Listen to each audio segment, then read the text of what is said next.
बहुत बहुत स्वागत है दोस्तों आप सभी का आज का ये लाइव सेशन क्लास 11 जो आपका हिंदी का सब्जेक्ट है इसके लिए होने वाला है। बेसिकली आज हम क्या पढ़ेंगे, जो क्लास 11 का आपका एनुअल का एग्जाम है हिंदी का, यानी कि टर्म 2 का जो एग्जाम होने वाला है उससे संबंधित 4 plus sample question paper with solution के साथ में आपकी दो बुक्स हैं, अंतरा और अंतराल। चैप्टर वाइज जो इंपॉर्टेंट क्वेश्चन है हम उसका रिवीजन करेंगे। साथ ही साथ अभिव्यक्ति और माध्यम, इससे आपके जो टॉपिक आने वाले हैं, पत्र है, प्रतिवेदन है, दृश्य लेखन है, कार्यव्रत है, कथा, पटकथा, प्रश्न विज्ञापित, पद पत्र, इन सभी को मैं आपको इतने अच्छे तरीके से समझाऊंगा कि आप एग्जाम में बहुत अच्छे तरीके से मार्क्स लेके आओगे। इसीलिए मैंने यहाँ पे लिखा कि all doubts will be clear 100%। तो लास्ट मिनट का ये आपका रिवीजन है, अगर आप इसे अच्छे से कर लेते हैं तो आपकी तैयारी फुल एंड फाइनल हो जाएगी। बात करें आपके सिलेबस की, तो सिलेबस में यहाँ पे देख सकते हैं आपका जो अंतरा गद्य खंड है, इसमें आपके चैप्टर 4 रांगे राघव का गुंगे, चैप्टर 5 सुधा अरोड़ा ज्योतिबा फुले, चैप्टर 6 ओम प्रकाश वाल्मीकि खाना बदोश, और कविताओं की बात करें तो महादेवी वर्मा जी जाग तुझको दूध जाना, सब आंखों के आंसू उजले, नागार्जुन बादल को गिरते देखा है, धूमिल घर में वापसी, और जो अंतराल किताब है मकबूल फिदा हुसैन हुसैन की कहानी अपनी जवानी, और विष्णु प्रभाकर आवार मशीह देसाई, ये आएंगे। बात करते हैं आपके अव्यक्ति माध्यम से, तो अव्यक्ति माध्यम से कथा, पटकथा, शवरत लेखन, रोजगार संवेदन, रोजगार आवेदन पत्र, कार्यालय लेखन की प्रक्रिया। देखो आपका जो सिलेबस है उसमें सिर्फ और सिर्फ आपका रोजगार संबंधी आवेदन पत्र आएगा, याद रखिएगा। रोजगार से संबंधित जो आवेदन पत्र है वही आएगा आपका, ठीक है। प्रतिवेदन, दृश्य लेखन, कार्य सूची, प्रश्न विज्ञापित, परिपत्र और कार्यक्रम, तो इन सभी को हम अभी जो है अच्छे से एक्सप्लेन आपको करेंगे ताकि आपकी एग्जाम की तैयारी बहुत अच्छी तरीके से हो जाए। गाइस आपको वीडियो अच्छी लगे तो लाइक करें, ठीक है, शेयर करें अपने सभी दोस्तों के साथ, और चैनल को भी सब्सक्राइब जरूर कर लीजिएगा। तो चलिए स्टार्ट करते हैं आज के इस लाइव सेशन को और इंपॉर्टेंट वीडियो को। तो शुरुआत करते हैं सीरीज की। सबसे पहले अभिव्यक्ति और माध्यम में जो हमारा टॉपिक फर्स्ट है दृश्य लेखन, इसे हम कंप्लीट करेंगे, ठीक है। तो दृश्य लेखन से संबंधित देखो आपका जो क्वेश्चन पेपर होगा उसमें 4 मार्क्स का एक क्वेश्चन आएगा, क्वेश्चन नंबर फर्स्ट। 2 टॉपिक आपको दिए जाएंगे, 2 टॉपिक में से किसी भी एक पर आपको लिखना पड़ेगा। आप देखो किस तरीके से एक अच्छा दृश्य लेखन लिखेंगे उसे समझाता हूँ। तो एक वीडियो बनाई थी मैंने कि दृश्य लेखन आप अच्छा कैसे लिख सकते हैं उससे संबंध में। अब देखो आखिर दृश्य लेखन होता क्या है, जब आपको पता ही नहीं होगा कि दृश्य लेखन है क्या तो आप लिखोगे कैसे। तो देखो सबसे पहले समझते हैं कि आखिर ये होता क्या है। तो किसी भी फिल्म और किसी भी धारावाहिक यानी कि किसी भी नाटक में जो दृश्य दिखाए जाते हैं, ठीक है, यानी कि जो लोग दिखाए जाते हैं, पात्र दिखाए जाते हैं, घटना स्थल दिखाए जाते हैं, संवाद दिखाए जाते हैं, इन सभी को पहले किया जाता है संक्षिप्त रूप में, एक अच्छी शैली में वर्णित किया जाता है। उनकी भाषा कौशल को, उनकी कल्पना शक्ति को, उनके शब्दों को पहले क्या किया जाता है, लिखा जाता है, और उसी के आधार पे एक प्रस्तुति जो है वो की जाती है। इसी को कहते हैं हम दृश्य लेखन, ठीक है। यानी कि जो भी फिल्म में आप लोग देखते हैं, जो भी धारावाहिक में लोग देखते हैं, घटना देखते हैं, कोई भी डायलॉग देखते हैं, जो उनका एक तरीके से कह सकते हैं जो पहनावा देखते हैं, वो सभी क्या है पहले से डिसाइड किया जाता है और लिखित रूप में उसी को हम कह देते हैं दृश्य लेखन। अब दृश्य लेखन से संबंधित और कुछ क्वेश्चन बन सकते हैं, जैसे इसके आवश्यक तत्व। तो देखो आवश्यक तत्व है इसमें मुख्यतः 5 से 6। कौन कौन से? सबसे पहले हमें देखना पड़ता है इसकी दृश्य संख्या कितनी होनी चाहिए, इसमें समय देखते हैं, इसका स्थान देखते हैं और इसके पात्र। और जब भी आपका दृश्य लेखन समाप्त हो रहा होगा तो आप उसमें कट लिख देंगे या फिर कट टू। इसका मतलब होता है कि दृश्य आपका समाप्त हो गया, ठीक है। दृश्य लेखन हमेशा जो है वो अति संक्षिप्त होना चाहिए, बस ये पॉइंट आप याद रखेंगे। अब देखो इसी से संबंधित मैं एक टॉपिक आपको समझाता हूँ दृश्य लेखन का। मान लीजिए प्रातः काल का दृश्य।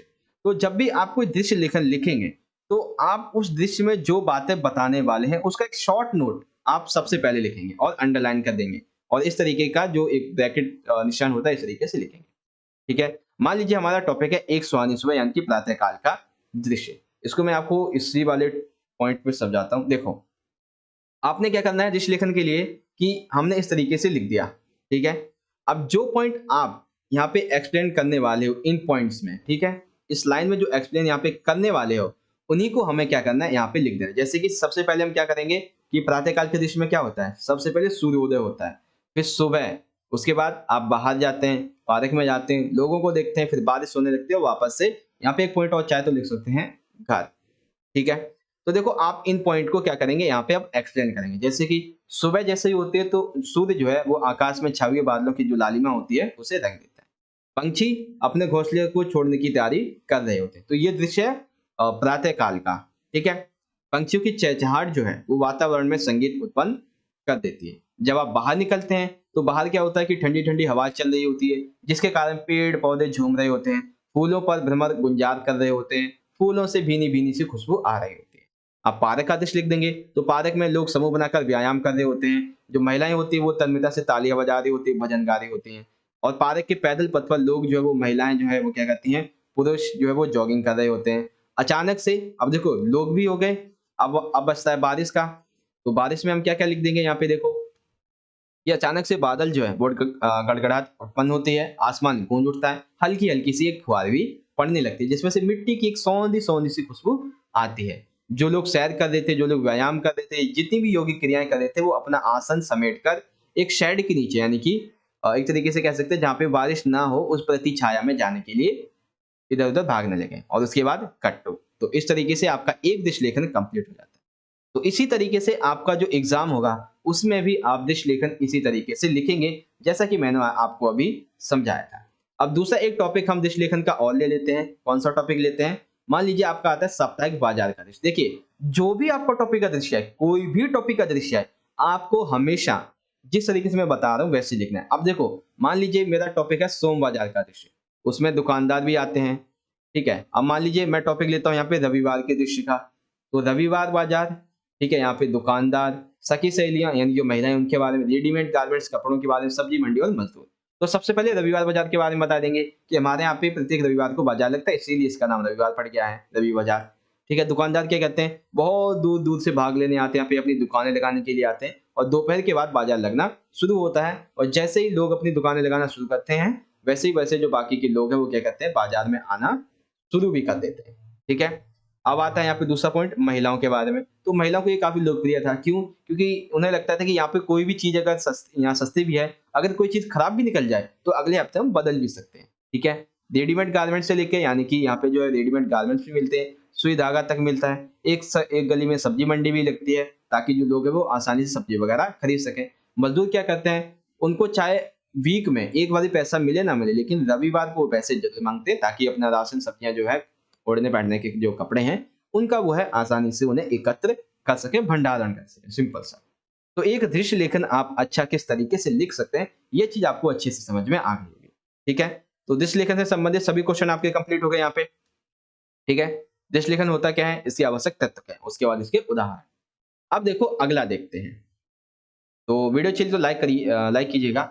अगला पॉइंट है हमारा यहाँ पे प्रतिवेदन के बारे में, कि प्रतिवेदन किसे कहते हैं। तो देखो, प्रतिवेदन से संबंधित मैं आपको 3 से 4 जो उदाहरण है वो अच्छे से समझाने वाला हूँ। ठीक है, सबसे पहला देखिए, यहाँ पे एक प्रतिवेदन ये वाला दिया हुआ है कि दिल्ली में जो स्वच्छता अभियान है उसे चलाने से पूर्व एक समिति का गठन किया गया है। इसके द्वारा, समिति के द्वारा जो प्रतिवेदन लिखा गया उसे प्रस्तुत किया। अब एक प्रतिवेदन आपको मैं और दिखाता हूँ। एक प्रतिवेदन हम यहाँ पे देखेंगे इससे संबंधित, कि महिलाओं पर जो भी अत्याचार हो रहे हैं, यानी घरेलू उत्पीड़न हो रहा है, उससे संबंधित जो जांच समिति का गठन किया गया उससे संबंधित प्रतिवेदन। और यहाँ पे एक और प्रतिवेदन मैं आपको समझाऊंगा, यानी कि एग्जाम्पल के साथ में सभी पॉइंट्स में आपके अच्छे से क्लियर करूंगा। एक प्रतिवेदन है विद्यालय से संबंधित। ठीक है, तो इनके एग्जाम्पल शुरू करने से पहले आपको इनके कुछ क्वेश्चन में बता देता हूँ, जो कि आपके अभिव्यक्ति माध्यम में पूछे जा सकते हैं। कौन कौन से क्वेश्चन पूछे जा सकते हैं, देखो यहाँ पे मैं आपको समझाता हूँ। सबसे पहले पूछा जाएगा कि भाई प्रतिवेदन आप कहते किसे हैं। तो देखो, प्रतिवेदन क्या है, बेसिकली कोई भी जो घटना होती है, ठीक है, कोई भी जो घटना होती है या फिर कोई भी कार्य योजना होती है, ठीक है, घटना समझ लीजिए, कोई योजना समझ लीजिए, तो उसका एक अनुभव जो आपने लिया है या फिर अनुभव लेने वाले हैं, उसको तथ्यों के आधार पे क्या करते हैं, आप उसका एक लिखित रूप तैयार करते हैं। ठीक है, आप इस लिखित रूप में कैसे तैयार करते हैं, इसमें उसकी आप विशेष जानकारी देते हैं, साथ ही साथ कई आंकड़े भी देते हैं, और निष्कर्ष भी निकालते हैं और सुझाव भी देते हैं। तो इसी को कहते हैं प्रतिवेदन। यानी कि कोई घटना घटी तो उसमें जो तथ्य है वो बता दिए, अनुभव जो था वो बता दिया, विशेष जानकारी दे दी, आंकड़े दे दिए, माध्यम से एक निष्कर्ष निकाल दिया और सुझाव भी दे दिए। तो इसी को कह देते हैं हम प्रतिवेदन। अब प्रतिवेदन की बहुत सारी विशेषताएं। सबसे पहली विशेषता तो देखो ये होती है कि प्रतिवेदन जो है उसमें किसी भी घटना का जो है सबसे जो अहम बातें होती हैं, जो प्रसंग की प्रमुख बातें होती हैं, वही लिखी जाती है। यानी कि प्रमुख बातें लिखी जाती हैं, तो सिंपल सी बात है भाई कि इसमें जो है वो विस्तार तो होगा ही नहीं, ये सिर्फ छोटे क्रम में और संक्षेप में और एक क्रम के अनुसार लिखा होगा। ठीक है, अब जब प्रमुख बातें हैं, संक्षेप में, क्रम अनुसार है, तो सिंपल सी बात है इसमें सच्ची बातों का विवरण होगा, यानी कि कल्पना नहीं होगी, इसमें पक्षपात नहीं होगा और किसी भी भावना के लिए कोई स्थान नहीं होगा। और उसके बाद ये साहित्य संबंधी इसकी भाषा नहीं होती है। प्रतिवेदन कैसा होता है, बहुत ही सिंपल सा होता है, बहुत ही सरल सा होता है, इस तरीके से। ठीक है, ये पॉइंट आपको समझ में आ गया प्रतिवेदन की विशेषताएं। अब इसमें आपसे पूछ सकता है प्रतिवेदन के प्रकार। बच्चों आपको वीडियो समझ में आ रही हो सभी पॉइंट्स तो कमेंट बॉक्स में लिखिएगा यस सर समझ में आ रहा है। ठीक है, जल्दी जल्दी कमेंट कीजिएगा बच्चों। अब देखो प्रतिवेदन के प्रकार। औपचारिक प्रतिवेदन, औपचारिक यानी कि जब कोई सरकारी संस्था या फिर किसी एक विशिष्ट अधिकारी के द्वारा आदेश के अनुसार जो प्रतिवेदन तैयार किया जाता है उसे हम कहते हैं औपचारिक। ठीक है, अनौपचारिक जब किसी व्यक्ति के द्वारा अपने स्वयं के अध्ययन से निष्कर्ष निकाला जाता है, स्वयं के अध्ययन से जब प्रतिवेदन निकाला जाता है उसे, जैसे समाचार पत्रों में जो हम अपना एक इश्तिहार देते हैं उसे कहते हैं।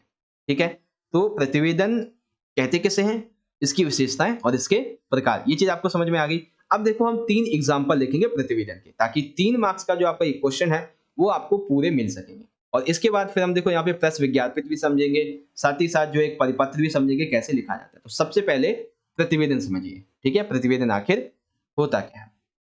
तो देखो प्रतिवेदन से संबंधित सबसे पहला हमारा टॉपिक क्या है कि दिल्ली में नहीं, इसे नहीं, सबसे पहले हम प्रधानाचार्य वाले को करेंगे। ठीक है, क्योंकि ये ज्यादा इंपॉर्टेंट है कि विद्यालय के जो शैक्षिक विकास है और उसकी उन्नति को ध्यान में रखते हुए जो प्रधानाचार्य जी थे इन्होंने एक समिति का गठन किया। ठीक है, जांच एवं अध्ययन समिति। ठीक है, तो इसका आपको प्रतिवेदन प्रस्तुत करना है। तो जो भी समिति आपकी गठित की जाएगी, याद रखिएगा आपको क्या करना है, बिल्कुल सा सिंपल सा एक फॉर्मेट जो है वो आपको फॉलो करना है। कौन सा फॉर्मेट, जो आपका टॉपिक है, टॉपिक है हमारा कि विद्यालय के शैक्षिक विकास और उन्नति के लिए, फिर लिख देंगे एक डेट, किस डेट को विद्यालय में जो थी एक समिति का गठन किया गया था, सिंपल सा। तो इसमें आपको कुछ याद रखने की जरूरत नहीं है, बस एक डेट लिख देंगे। फिर क्या करना है कि जो समिति समिति ने क्या किया था, मतलब जो समिति गठित हुई थी उसमें इस बैठक में, इस समिति में जो भाग लेने वाले सदस्य थे वो कौन-कौन से थे। एक मैं आपको अच्छी चीज़ और बताता हूँ कि जब भी आप समिति के नाम लिखेंगे तो कम से कम आप 5 से 6 लोगों के नाम ज़रूर लिखेंगे। 5 से 6 लोगों के नाम ज़रूर लिखेंगे, ये मैंडेटरी है क्योंकि जब बैठक होगी, सदस्य होंगे तो सिंपल सी बात है भाई, सदस्यों के नाम आपको लिखना ही पड़ेंगे। तो आपने क्या किया, सदस्यों के नाम लिख दिए। और जो भी सदस्य आप लिखेंगे किसी भी टॉपिक के, तो याद रखिए मिनिमम 2 से 3 जो है महिलाओं के नाम भी ज़रूर लिखें, क्योंकि इससे जो है वहाँ पे हम ये दर्शाते हैं कि समाज में आज भी महिलाएं जो है उनका जो देश को चलाने में, किसी भी हर एक संस्था में उनका जो है हमें देखने को मिलता है कि ये जो लोग हैं अभी भी, मतलब उनकी भी भागीदारी में देखने को मिलती है। ठीक है, जैसे कि मैंने यहाँ पे लिख दिया एक सचिव। अच्छा, एक चीज मैं यहाँ पे भूल गया था, क्या कि यहाँ पे सचिव से पहले मुझे प्रधानाचार्य का नाम लिखना चाहिए था। ठीक है, अब कौन है हमारे प्रधानाचार्य, श्याम जी। ठीक, तो यहाँ पे सबसे पहले पॉइंट पे मुझे श्याम जी का नाम, जो श्याम जी हैं उनका नाम लिखना चाहिए। अब हमने दूसरे सदस्य का नाम लिख दिया, प्रीति देवी हिंदी सदस्य हैं, श्री कृष्ण कुमार ये सदस्य हैं शारीरिक शिक्षक, राहुल जी अध्यापक विज्ञान हैं, शिवम जी ये गणित अध्यापक हैं। तो ये आपने क्या किया, 6 सदस्यों के नाम लिख दिए। एक यहाँ पे नाम कौन सा लिखना था हमें, श्याम जी का। अब देखो जैसे विद्यालय का शैक्षिक विकास है तो शैक्षिक विकास आप किस तरीके से करेंगे उससे संबंधित एक यहाँ पे इन्होंने क्या किया कि विद्यालय मतलब समिति जो थी उसने ये देखा कि वर्तमान में जो विद्यालय है उसका विकास और जो उन्नति है वो उतनी नहीं हो पा रही है जितनी हमें चाहिए थी। ठीक है, जितनी होनी चाहिए थी।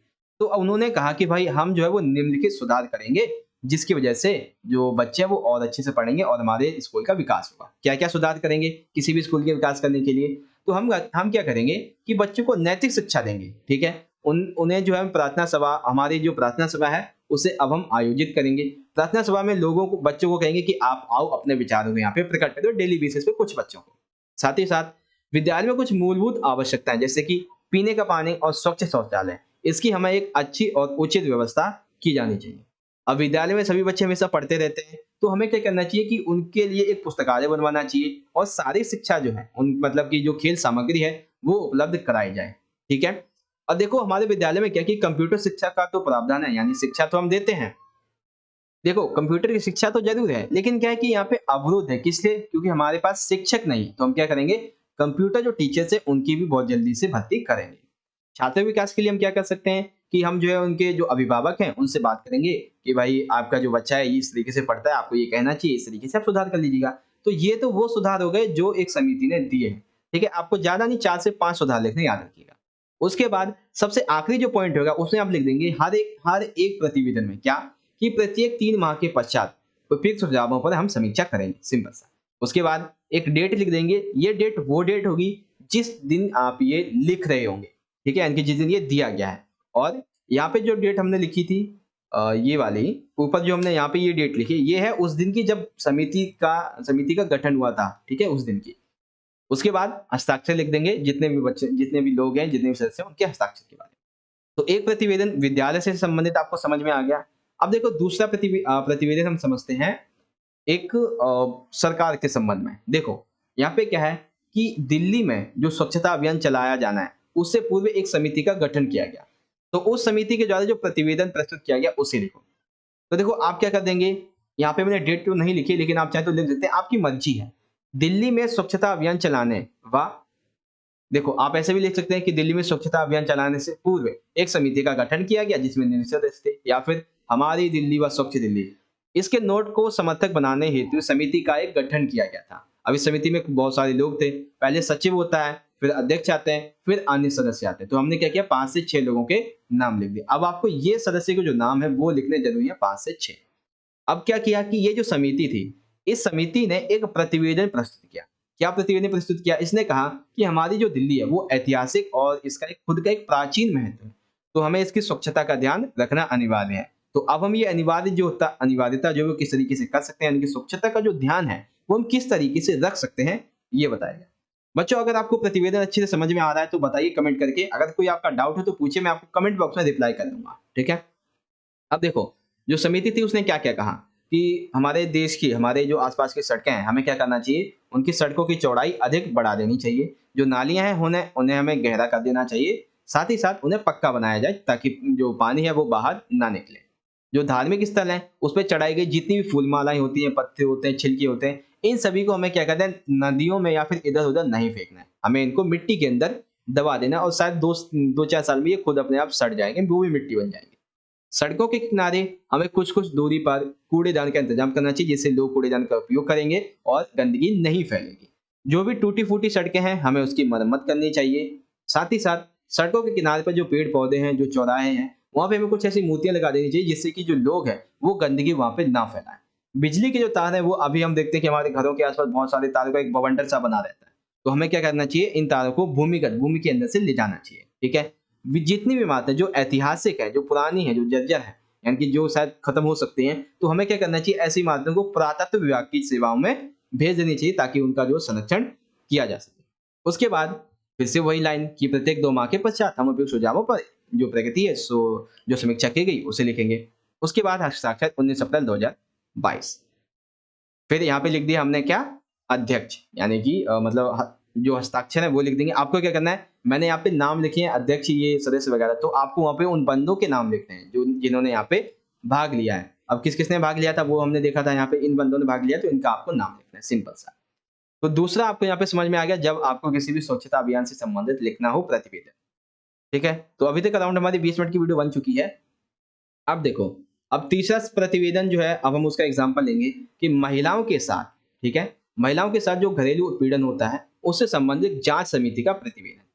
तो देखो हमने क्या कर दिया कि महिलाओं से संबंधित जो घरेलू उत्पीड़न होता है, जो संबंधित कारण है, उनको खत्म करने के लिए एक समिति का गठन किया गया जिसमें कई सदस्य थे। अब देखो, जब बात करेंगे महिलाओं से संबंधित, तो हमने क्या किया है, इसमें सभी के सभी मतलब मोस्टली जो है वो महिलाओं के नाम लिख दिए। राधा देवी सचिव, प्रीति देवी अध्यक्ष, मोहिनी देवी सदस्य, कृष्णा जी सदस्य और शिवम जी सदस्य। तो इन सभी के हमने सदस्यों के नाम लिख दिए।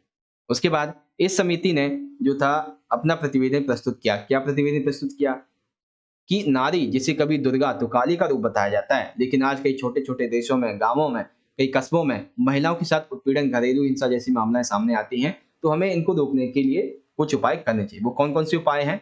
देखो, इन उपायों में सबसे पहला उपाय है कि महिलाओं के साथ हिंसा हिंसा के पीछे कहावत है क्या, कि उनका जन्म जो है वो समाज में हुआ है और इसीलिए समाज में उनको सुधारने की आवश्यकता है। यानी कि जो लोग हैं उनके अंदर एक रूढ़िवादिता, एक जो पारंपरिक जो कहावत है वो चली आ रही है कि महिलाओं का जन्म समाज में हुआ है और अगर लोग चाहेंगे तभी उनको कुछ अधिकार मिलेंगे। तो इसे हमें क्या करना होगा, खत्म करना होगा, ठीक है। महिलाओं से संबंधित जो भी उनके मामले की रिपोर्ट होती है, जो भी उनकी सुनवाई होती है, वो किसके द्वारा की जाए, अधिकतर महिला पुलिस अधिकारियों के द्वारा, महिला डॉक्टर और महिला न्यायाधीश के द्वारा, क्योंकि एक महिला का दर्द एक महिला ही समझ सकती है, एक कहावत है, ठीक है। जो पुलिस है, जो प्रशासनिक मशीनरी है, हमें उसे मजबूत बनाने की आवश्यकता है ताकि सड़कों पर, अन्य जगहों पर महिलाओं के साथ जो उत्पीड़न जैसी घटनाएं होती हैं, वो हमारे सामने ना आए, ठीक है। तो हमें इसके लिए अपना प्रशासन को और मजबूत करना पड़ेगा। जो महिलाएं हैं उनके प्रति समाज का जो एक भद्दा सा, एक गंदा सा नजरिया बना हुआ है, उस नजरिए को हमें समाप्त करने की आवश्यकता है। और इसको समाप्त कौन कर सकता है? माता-पिता कर सकते हैं, विद्यालय जो टीचर्स है वो खत्म कर सकते हैं। जो भी मौजूदा कानून प्रावधान है, जैसे कि घरेलू हिंसा अधिनियम आया था 2005 में। आप देखिए डेट का आपको लिखने की जरूरत नहीं है, ये फैक्ट मैं आपको बता रहा हूँ अपनी तरफ से। ठीक है, संरक्षण अधिनियम 2005 में आया था। कार्यस्थल पर महिलाओं का यौन उत्पीड़न अधिनियम 2013 में आया था। इन मतलब हमें क्या करना है बेसिकली, महिलाएं जो है उन्हें जागरूक करना है, सिंपल सा। ठीक है, महिलाओं को हमें शिक्षित करना है ताकि वे अपने अधिकार के बारे में जान सकें। तो ये क्या हो गए? ये हो गए हमारे यहाँ पे सुझाव जो हमने दिए हैं, यानी कि जो इस समिति ने दिए हैं। अब इस सुझाव के संबंध में हम क्या करेंगे? हम प्रत्येक 2 माह के ऊपर इन सुझावों की जो प्रगति है उसकी समीक्षा करेंगे और फिर एक डेट लिख दी, उसके बाद जो हस्ताक्षर है वो हमने लिख दिए। तो आपको मैंने 3 एग्जाम्पल जो है प्रतिवेदन के समझा दिए। गाइस, प्रतिवेदन से संबंधित अगर आपका कोई डाउट रहता है तो पूछ लीजिए, मैं आपको कमेंट बॉक्स में रिप्लाई कर दूंगा। प्रतिवेदन से संबंधित जितने भी आपके इंपॉर्टेंट क्वेश्चन आंसर थे कि प्रतिवेदन होता क्या है, प्रतिवेदन की विशेषताएं क्या है और इसके प्रकार क्या है, इन सभी को मैंने आपको बहुत अच्छी तरीके से सारी की सारी चीजें यहाँ पे समझा दी है। ठीक है, एंड आई होप कि आपको अब कोई भी डाउट यहाँ पे नहीं होना चाहिए प्रतिवेदन से संबंधित। ठीक है, तो प्रतिवेदन का हमारा मतलब अभिव्यक्ति माध्यम का हमारा दूसरा टॉपिक प्रतिवेदन कंप्लीट। अब हम तीसरा देखते हैं यहाँ पे, एक प्रेस विज्ञापित। अब ये प्रेस विज्ञापित क्या होता है? देखो, प्रेस विज्ञापित हमें यहाँ पे लिखने वाले नैतिक बैंक के कर्मचारियों के ऊपर। ठीक है, तो प्रेस विज्ञापित हम कैसे लिखेंगे? बेसिकली प्रेस विज्ञापित का मतलब हो जाएगा एक जो पर्टिकुलर एरिया होता है, ठीक है, उसी एरिया में जो लोग हैं उनका। ठीक है, तो हमने सबसे पहले क्या करना है, एक बॉक्स बना, जैसे एडवर्टीजमेंट होता है उसी तरीके से हमें एक बॉक्स बना लेना है। अब जो भी आपका बैंक का नाम है, ठीक है, चाहे भी किसी भी संस्था का नाम जो आपको दिया गया है, तो यहाँ पे लिख देंगे आप संस्था का नाम। ठीक है, मैंने बैंक लिख रखा है क्योंकि नैतिक बैंक नाम दिया हुआ है। तो यहाँ पे जो है आप संस्था का नाम लिख देंगे, किस संस्था के लिए। ठीक है, अब क्या करेंगे दूसरे टॉपिक, दूसरे पॉइंट पे, कि संस्था से जुड़े जो अधिकारी थे, जो कर्मचारी थे, उनके वेतन में वृद्धि से संबंधित जो एक टॉपिक है वो लिया गया है। ठीक है, तो हमने क्या किया कि बैंक से जुड़े जो सभी कर्मचारी हैं उनके वेतन से संबंधित वृद्धि के लिए एक प्रेस विज्ञापित लिखना है। तो अब हमने क्या किया कि एक तो संस्था का नाम और जो टॉपिक है हमने वो लिख दिया। संस्था प्लस टॉपिक, 1 मार्क्स आपको इसमें मिल जाएगा। अब 3 मार्क्स का तो आपका ये टोटल आना है। तो अब बाकी के मार्क्स आपको कैसे मिलेंगे? तो आपको बाकी के मार्क्स इस तरीके से मिलेंगे। देखो, जो नैतिक बोर्ड थी, इसने अपने जो मतलब इसने एक बैठक की और उसमें निर्णय लिया गया था कि बैंक के जो कर्मचारी हैं उसमें कर्मचारी जो है उनका जो पैसा है, जो वेतन है, उसमें हमें तत्काल वृद्धि करवानी चाहिए, क्योंकि बहुत साल हो गए हैं भाई, तकरीबन 2015 इससे पहले और अभी हमारा जो 2022 चल रहा है, तो तकरीबन 7 साल हो गए, हमारा वेतन उतना ही है। काम बढ़ता जा रहा है जैसे-जैसे जनसंख्या बढ़ती जा रही है, लेकिन पैसे नहीं बढ़ रहे, महँगाई बढ़ती जा रही है। तो इसीलिए हम क्या करेंगे कि अब हम वेतन बढ़वाएँगे। तो समिति ने बैठक की और कहा कि हाँ, हम आपका वेतन बढ़ा देंगे। क्यों? क्योंकि भाई पिछले कुछ समय से जो कर्मचारी थे, उनके द्वारा ये शिकायत की जा रही थी कि वेतन बहुत कम दिया जा रहा है और जो युवा वर्ग है वो बैंक में काम नहीं करना चाहता है। इसलिए इस तरीके से लिख देंगे। ठीक है? तो हमने क्या किया है कि कर्मचारियों की शिकायत इसकी ओर ध्यान रखते हुए बोर्ड ने वेतन की दरों की वृद्धि में मंजूरी दे दी और ये विश्वास व्यक्त किया जाता है कि जो इससे युवा वर्ग है वो उत्साहित होगा और बैंक के द्वारा किए गए कार्यों की जो गुणवत्ता है वो भी अधिक अच्छी होगी। तो 1 मार्क्स बैंक का नाम और संस्था का, 1 मार्क्स आपको ये प्रेस विज्ञापित लिखने का, साथ ही साथ जो एंडिंग आप करेंगे उसका और इस बॉक्स में, और 1 मार्क्स आपकी जो प्रॉब्लम है उसके संबंधित बैठक का, सिंपल सा।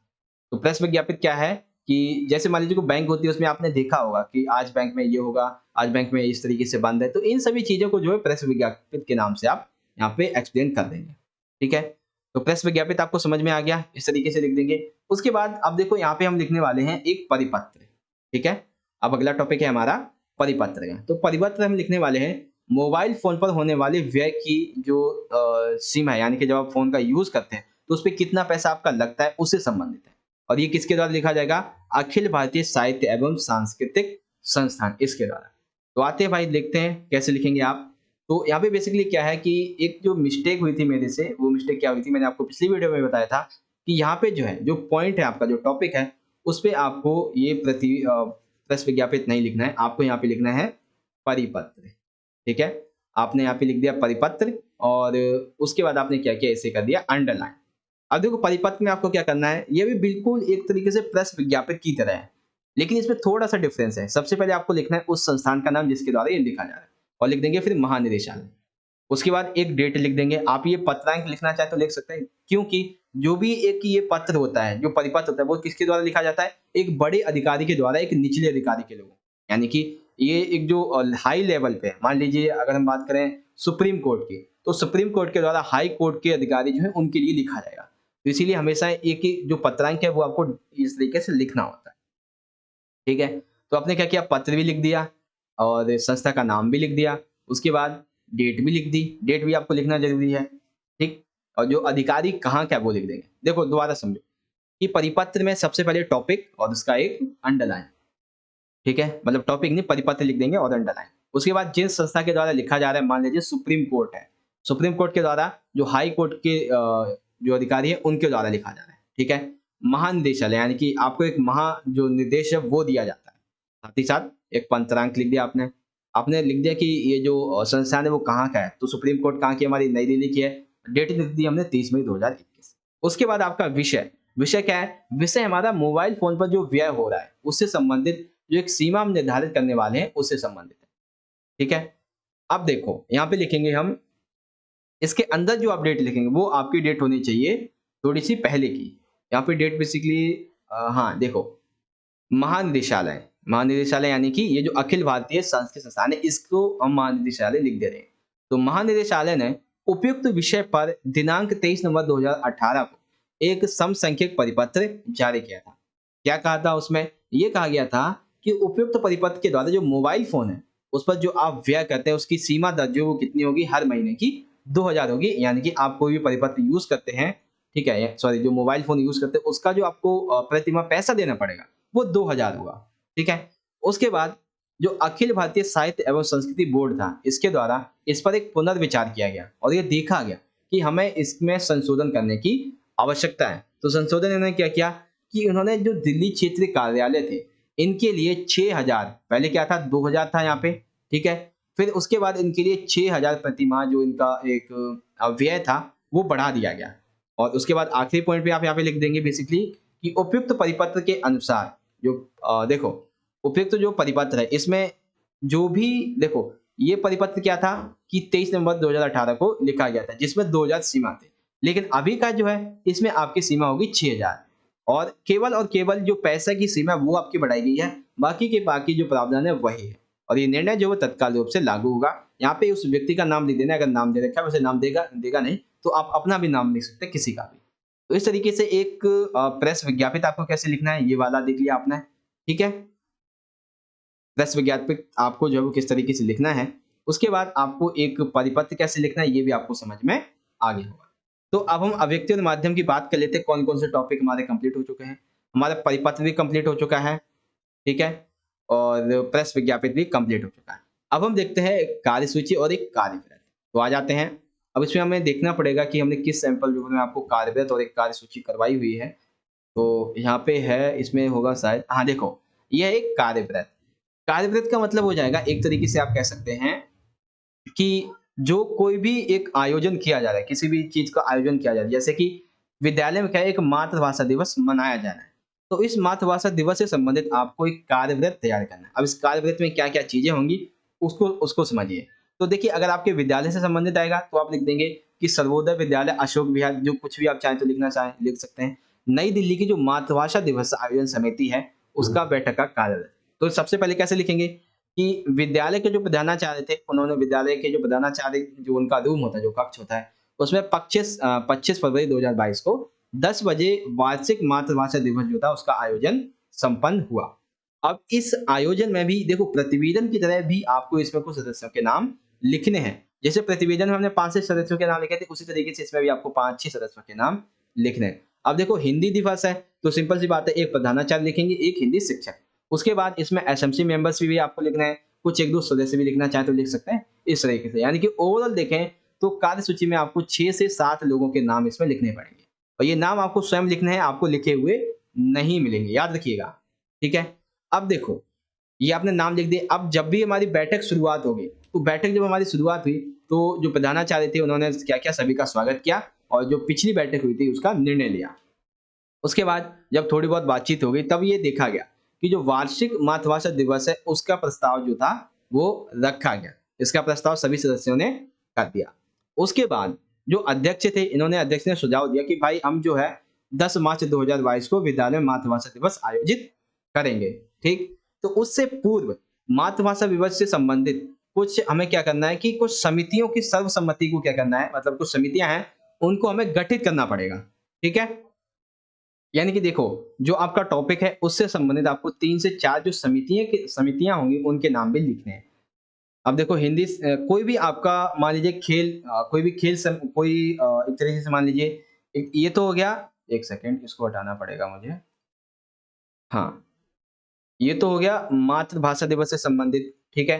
तो हमने कौन-कौन सी समिति लिख दी कि भाषण, कविता, कहानी, नाटक चयन समिति, निर्णायक मंडल समिति, पुरस्कार और जलपान समिति। अब देखिए ये तो भाषा से संबंधित हो गया। अब मान लीजिए कोई खेल प्रतियोगिता है, ठीक है? तो खेल प्रतियोगिता से संबंधित भी आप जो है इन 4 समितियों के नाम लिखेंगे। लेकिन इसमें से सिर्फ एक समिति का नाम हटा दीजिए, कौन-सा? भाषण, कविता, चयन समिति। इसकी जगह पे आप क्या लिख देंगे कि कौन-कौन से जो खेल हैं वो खेले जाएँगे, ठीक है? तो लिख देंगे खेल चयन समिति, ठीक है? खेल चयन समिति, निर्णायक मंडल, पुरस्कार और जलपान समिति। इस तरीके से आप इन समितियों के नाम भी लिख देंगे। और जब इन समितियों के नाम लिखेंगे, उसके बाद जो आप इस तरीके से लिख देंगे कि भाई उपयुक्त जो समितियाँ हैं, वो अपनी जो गतिविधियाँ हैं, उनको किस तरीके से संचालित करेंगे, ठीक है? उससे संबंधित हर एक वीक में हम क्या करेंगे, एक बैठक अपनी जो है वो करेंगे। साथ ही साथ जितने भी सचिव होंगे, वो एक इस कार्यकाल की पूरी रिपोर्ट तैयार करेंगे। उसके बाद एक जो धन्यवाद वो ज्ञापित किया गया, उसके बाद हस्ताक्षर। हस्ताक्षर उतने लोगों को करवाने हैं जितने लोग इसमें शामिल हुए थे, ठीक है? तो देखो एक परिपत्र हो गया, एक आपका कार्यव्रत हो गया, कार्यसूची हो गया, ठीक है? कौन-कौन से? अब देखो प्रतिवेदन से संबंधित मतलब अभिव्यक्ति माध्यम से संबंधित प्रतिवेदन, दृश्यलेखन, प्रश्न विज्ञापित, परिपत्र और कार्यव्रत, कार्यसूची ऑल इन वन कंप्लीट, ठीक है? अब हम देखने वाले हैं यहाँ पे आपका रोजगार आवेदन पत्र, यानी कि रोजगार से संबंधित जो एक आवेदन पत्र होता है, ठीक है? उसे आप कैसे लिख सकते हैं? तो रोजगार से संबंधित एक आवेदन पत्र आपको मैं दिखाता हूँ यहाँ पे। देखो, यहाँ पे आपको एक आवेदन पत्र लिखना है किस आधार पे कि दिल्ली जल बोर्ड में, ठीक है, कंप्यूटर ऑपरेटर के कुछ पद रिक्त हैं। अब आपको यहाँ पे अपनी योग्यताओं का उल्लेख करते हुए पद पर नियुक्ति की आवेदन हेतु एक पत्र लिखना है, ठीक है? तो सबसे पहले आप लिखेंगे एक एड्रेस। एड्रेस कौन-सा? जो आप जहाँ से भेज रहे हैं, यानी कि जो आपका सेंडर एड्रेस है, ठीक है? भेजने वाले का। तो हमारा एड्रेस है परीक्षा भवन, काखागा रोड और नई दिल्ली। उसके बाद आपके एड्रेस के बाद इस एड्रेस के बाद आप लिखेंगे एक डेट, ठीक है? और ये डेट जो है, वो आप उस दिन की लिखेंगे जिस दिन आप लेटर लिख रहे होंगे, ठीक है? डेट लिख दी। ये प्रति लिखना आवश्यक है, क्योंकि प्रति जो है वो इसलिए लिखा जाता है क्योंकि आप जो है एक एडवर्टाइज़मेंट जो आपको मिला है, ठीक है? उस एडवर्टाइज़मेंट के संबंध में ही आपको उसको भेज रहे हैं। प्रबंधक, दिल्ली जल बोर्ड, न्यू दिल्ली। विषय क्या है? कंप्यूटर ऑपरेटर पद हेतु आवेदन पत्र। अब देखो ये डेट जो है इससे संबंधित एक आपको फैक्ट अभी बताने वाला हूँ। अब क्या लिख दिया आपने? महोदय या फिर मान्यवर भी आप लिख सकते हैं। अब ये जो एक लाइन है ये वाली, ठीक है? आप इसको चाहें तो एज़ इट इज़ पूरा का पूरा कॉपी भी कर सकते हैं, ठीक है? जो आपका एग्ज़ाम होगा उसमें। कैसे? कि मैंने जो है वो आपके नैतिक समाचार पत्र में दिनांक 25 फरवरी, देखो ये क्या है? ये वो चीज़ है जो आपका जो एडवर्टाइज़मेंट था, यानी कि जो विज्ञापन था उसकी, और ये वो डेट है जिस दिन आप लेटर लिख रहे होंगे, ठीक है? याद रखिएगा। तो विज्ञापन कब मिला? 25 फरवरी को। हमने लेटर लिखा 3 दिन बाद 28 फरवरी को, ठीक है? तो हमें क्या हुआ कि आपका जो दिनांक नैतिक समाचार पत्र में दिनांक 25 फरवरी 2022 को एक विज्ञापन से ज्ञात हुआ कि दिल्ली जल बोर्ड जो है, यहाँ पर कंप्यूटर ऑपरेटर के लिए कुछ पद जो है वो रिक्त हैं, ठीक है? तो मैं स्वयं को इस पद के उम्मीदवार के रूप में प्रस्तुत करता हूँ या कर रही हूँ। मैं आपको ये आश्वस्त करता हूँ कि यदि आप मुझे अवसर देंगे, तो मैं पूर्ण लगन से और परिश्रम से और निष्ठा से अपना काम करूँगा। आशा है कि आप मेरे प्रतिवेदन पर ध्यानपूर्वक विचार करेंगे। मैं अपनी शैक्षिक योग्यताएँ, कार्य अनुभव आदि का जो विवरण है और जो सेवरत है उसको संलग्न कर रहा हूँ। अब देखो यहाँ पे एक चीज़ मैं आपको अच्छे से समझा देता हूँ। आपका कोई सा भी टॉपिक हो, ठीक है? आपका कोई सा भी टॉपिक हो, चाहे वो देखिए आएगा आपका जो लेटर है वो रोजगार से संबंधित, आवेदन से संबंधित, कोई भी आपका टॉपिक हो। आप डेट भी चाहे तो सेम याद कर सकते हैं। बस आपको क्या करना है, ये जो एरिया है यानी कि जितना मैंने आपको अभी ये बताया है, जो बॉक्स में लिखा हुआ है, आप इसको पूरा का पूरा कॉपी कर लीजिएगा, ठीक है? आपका 1 मार्क्स भी नहीं कटेगा। सिर्फ आपको एक चीज़ चेंज कर देना है। क्या चेंज कर देना है? यहाँ पे आपको जो आपका टॉपिक होगा, ठीक है? मेरा टॉपिक है दिल्ली जल बोर्ड, आपका टॉपिक हो सकता है दिल्ली विद्युत बोर्ड, ठीक है? आपका टॉपिक हो सकता है दिल्ली एसएमसी में, ठीक है? आपका टॉपिक और भी बहुत सारे हो सकते हैं। तो हर एक टॉपिक से संबंधित सिर्फ आपको यहाँ पे एक टॉपिक चेंज कर देना है, बाकी आपको ये लाइन जो है पूरी की पूरी कॉपी कर लेनी है। तो अभी तक यहाँ पे देखो ऐसा कोई चीज़ तो है नहीं जो आपको ज़्यादा समझने में कठिनाई होगी। आपको सबसे पहले क्या करना है, एक सेंडर एड्रेस लिख देना है, एक डेट लिख देनी है, प्रति लिखना है, एक वो एड्रेस जिस पे आप भेज रहे हैं, एक कंप्यूटर मतलब जो विषय वो लिख दिया और ये आप पूरा का पूरा कॉपी कर लीजिए। बस आपका जो टॉपिक है उसे चेंज कर दीजिएगा। उसके बाद लिख देंगे भवदीय। अब यहाँ पे लिखेंगे हम संलग्न कि हम आपको क्या-क्या भेज रहे हैं। तो मैं आपको अपना स्वविवृत यानी कि अपने जो जो हम लिखते हैं अपने बारे में, माई सेल्फ उसके बारे में भेज रहे हैं। साथ ही साथ मैं अपने जो शैक्षणिक और जो अन्य प्रमाण पत्र हैं उनकी प्रतिलिपियाँ भेज रहा हूँ और अपनी योग्यताओं के बारे में आपको बता रहा हूँ और जो पासपोर्ट है उसकी आकार का एक आपको फोटो भी भेज रहा हूँ। तो इस तरीके से आप इसे लिख देंगे, ठीक है? अब स्वविवृत में आप क्या-क्या लिखेंगे? अपना नाम लिख देंगे, अपने पिता का नाम, आपकी जन्म तिथि और आपका जो स्थायी पता है इसके बारे में, ठीक है? तो ये चीज़ आपको यहाँ पे इजी तरीके से समझ में आ गई होगी। अब देखो, यहाँ पे और हम पॉइंट क्या-क्या लिखेंगे? अब आएँगी आपकी कुछ शैक्षणिक योग्यताएँ। तो शैक्षणिक योग्यता क्या-क्या होंगी हमारे यहाँ पे देख सकते हैं आप सभी। 1 सेकंड इस सिलेक्ट टूल को मुझे हटाना पड़ेगा। हाँ, देखो जो शैक्षणिक योग्यताएँ हैं, उसमें क्या-क्या लिख सकते हैं? जब कंप्यूटर ऑपरेटर से संबंधित आएगा, तो एक जो है वो आप कंप्यूटर कोर्स से संबंधित भी लिखेंगे, ठीक है? तो शैक्षणिक योग्यता में आपको एक टेबल बनानी होगी, क्रम संख्या, परीक्षा डिग्री यानी कि आप परीक्षा लिख सकते हैं या फिर डिग्री लिख सकते हैं, विद्यालय भी लिख दीजिए या फिर विश्वविद्यालय कोई भी लिख सकते हैं, उत्तीर्ण वर्ष और प्रतिशत संख्या। तो यहाँ पे ये प्रतिशत लिख देता हूँ मैं इस तरीके से, ठीक है? चलिए उसको हटा ही देता हूँ क्योंकि अच्छा नहीं लग रहा देखने में। तो ये हो गया। अब देखो, मैंने सबसे पहले 10वीं की थी, कहाँ से? सीबीएसई से कब? 2015 में 80% मार्क्स के साथ। मैंने 12वीं की थी सीबीएसई से 2017 में 90% मार्क्स के साथ। हिंदी ऑनर्स मैंने किया था दिल्ली विश्वविद्यालय से 2022 में 70 मार्क्स के साथ और कंप्यूटर कोर्स मैंने किया हुआ है आईटी से, ठीक है? आईटीआई से 95% मार्क्स के साथ 2021 में। तो इस तरीके से आप ये जो है आपकी शैक्षणिक योग्यताएँ बता देंगे। तो अभी तक आपको ऐसा कोई भी चीज़ नहीं है जो आपको हर एक टॉपिक में अलग लिखना है। ये सारे पॉइंट जो है वो आप एक हर एक जो आपका रोज़गार संबंधी आवेदन पत्र रहेगा उसमें लिख देंगे, ठीक है? उसके बाद देखो यहाँ पे आप लिखेंगे आप कुछ अन्य योग्यताएँ। कैसी योग्यताएँ? कि मुझे जो वो टीम वर्क मैनेजमेंट आता है, मैं एक जो है इन्फ्लुएंसर हूँ एनवायरनमेंट से संबंधित। मेरा जो कार्य अनुभव है मैंने दिल्ली जो जल बोर्ड है यहाँ पे 5 साल तक मैंने कार्य किया है। 1 सेकंड अनुभव जो है अच्छा हाँ, उत्तरी दिल्ली जल बोर्ड है ना, हमारा तो दिल्ली है केवल। उपलब्धियाँ क्या हैं कि मुझे 2016 में नेशनल स्टेट लेवल पर जो भाषण प्रतियोगिता है, उसमें प्रथम पुरस्कार मिला है। और क्या है आपकी उपलब्धियाँ हैं? तो मेरी उपलब्धियाँ ये भी है कि मुझे कविता लेखन में 2018 में साहित्य अकादमी पुरस्कार भी मिला हुआ है। आपकी अभिरुचियाँ क्या है? तो मुझे संगीत सुनना पसंद है, योगा अभ्यास करना अच्छा लगता है, थिएटर करना अच्छा लगता है और नाटक व मंचन ये सभी मुझे बहुत अच्छे लगते हैं। भाषा का ज्ञान देख लें तो हिंदी, अंग्रेजी, पंजाबी ये सभी मुझे बहुत अच्छे से आती है। अब यहाँ पे आपको 2 व्यक्ति संपर्क में भी लिखने होते हैं, ठीक है? तो लिख देंगे मुख्य अधिकारी दिल्ली दिल्ली जल बोर्ड, उत्तरी दिल्ली, ठीक है? प्रबंधक काखगा बैंक, शायद धन्यवाद उसके बाद आपके हस्ताक्षर। तो देखो एक जो रोजगार संबंधी आपका आवेदन पत्र है, उसमें आपको बिल्कुल भी घबराने की ज़रूरत नहीं है। जिस तरीके से मैंने आपका एक टॉपिक बताया हुआ है, जिस तरीके से आप लिख देंगे, सबसे पहले ये आपका क्या है, ये है आपका सेंडर एड्रेस, ठीक है? उसके बाद आपको एक डेट लिखनी है और ये डेट यहाँ पे जो एडवर्टाइज़मेंट डेट होगी, उससे 2-3 दिन पहले की लिख दीजिएगा।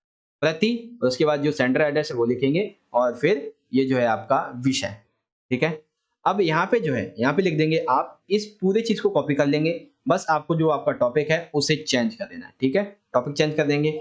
उसके बाद आप क्या-क्या संलग्न कर रहे हैं, आप स्वविवृत में क्या-क्या लिखने वाले हैं, आपकी शैक्षणिक योग्यताएँ क्या-क्या हैं और सबसे आखिरी में आपकी अन्य योग्यताएँ, कार्य अनुभव, इन सभी को आप हर एक पॉइंट को जो है वो अच्छे से एक्सप्लेन कर देंगे, ठीक है? इन सभी पॉइंट को आप अच्छे से एक्सप्लेन कर देंगे अच्छी तरीके से। तो इस तरह से आपका एक रोजगार संबंधित जो आवेदन पत्र है, वो आसानी से लिख देंगे, ठीक है? तो अव्यक्त माध्यम से संबंधित ये आपका जो क्वेश्चन है वो भी यहाँ पे कंप्लीट हो जाता है। अब हम बात करेंगे कथा और पटकथा की। तो कथा और पटकथा से संबंधित आपके कौन-कौन से क्वेश्चन जो है वो बन सकते हैं, उसको हम यहाँ पे देखने वाले हैं। तो देखते हैं भाई कथा और पटकथा से संबंधित हमारे कौन-कौन से क्वेश्चन बन सकते हैं। तो देखो, सबसे पहले आएगा प्रश्न हमारा कि कथा या फिर पटकथा होती क्या है? ठीक है? तो देखो कथा का यहाँ पे या फिर पटकथा क्या है? ये एक ऐसी कहानी होती है जो कि पर्दे पर दिखाई जाती है, ठीक है? यानी कि मान लीजिए देखो, टेलीविज़न पर या फिर किसी भी सिनेमा में जो कहानी दिखाई जाने, जो दृश्य दिखाया जाना, उसको एक तरीके से पहले लिखना, ठीक है? लिखा जाना ही क्या कहलाता है? पटकथा कहलाता है। जिसे आप स्क्रीन में मतलब इंग्लिश में जो वो स्क्रीन प्ले कह सकते हैं, ठीक है? तो वैसे तो अगर आपको इसे अच्छे से समझना है तो ऐसे देख सकते हैं कि पटकथा 2 शब्दों से मिलकर बना है, पट और कथा। इसमें पट शब्द का मतलब होता है पर्दा और कथा का शब्द होता है कहानी। यानी कि वो कहानी जो पर्दे पर दिखाई जाए, यानी कि वो कहानी जिसे आपको पर्दे पर दिखाया जाना है, उसको दिखाने से पहले लिखना, उसी को कहते हैं पटकथा। अब पटकथा से संबंधित क्वेश्चन बनेगा कि इसका स्रोत क्या है? तो इसके स्रोत कुछ भी हो सकता है, जैसे कि कोई घटित घटना हो सकती है, आस-पास घटित कोई कोई आपकी घटना हो सकती है, आपके आस-पास में कोई एरिया जो है उसकी उससे संबंधित कोई घटना घट रही है, तो एक वो घटना हो सकती है। साथ ही साथ अखबार में छपा कोई इसका समाचार भी हो सकता है, हमारे अपनी कोई कहानी हो सकती है, इतिहास का कोई व्यक्तित्व हो सकता है या फिर साहित्य की कोई भी एक प्रसिद्ध रचना भी हो सकती है। तो पटकथा ऐसा नहीं कि एक ही स्रोत है, बहुत सारे स्रोत हैं। आपके साथ घटित घटना, आपके एरिया में कोई एक्सीडेंट हो गया, कोई घटना घटी है, मेला लग रहा है, कहीं चुनाव रैली हो गई, इस तरीके से। अखबार में छापा गया कोई समाचार पत्र है, आपकी कोई कहानी हो सकता है, इतिहास का कोई व्यक्ति हो सकता है या फिर साहित्य की कोई प्रसिद्ध रचना। अब देखो, जब भी आप पटकथा की संरचना लिखते हैं, तो उसमें उसकी संरचना कैसी होती है? तो पटकथा यानी कि जो दृश्य दिखाया जाना है पर्दे पर, उसमें क्या होता है?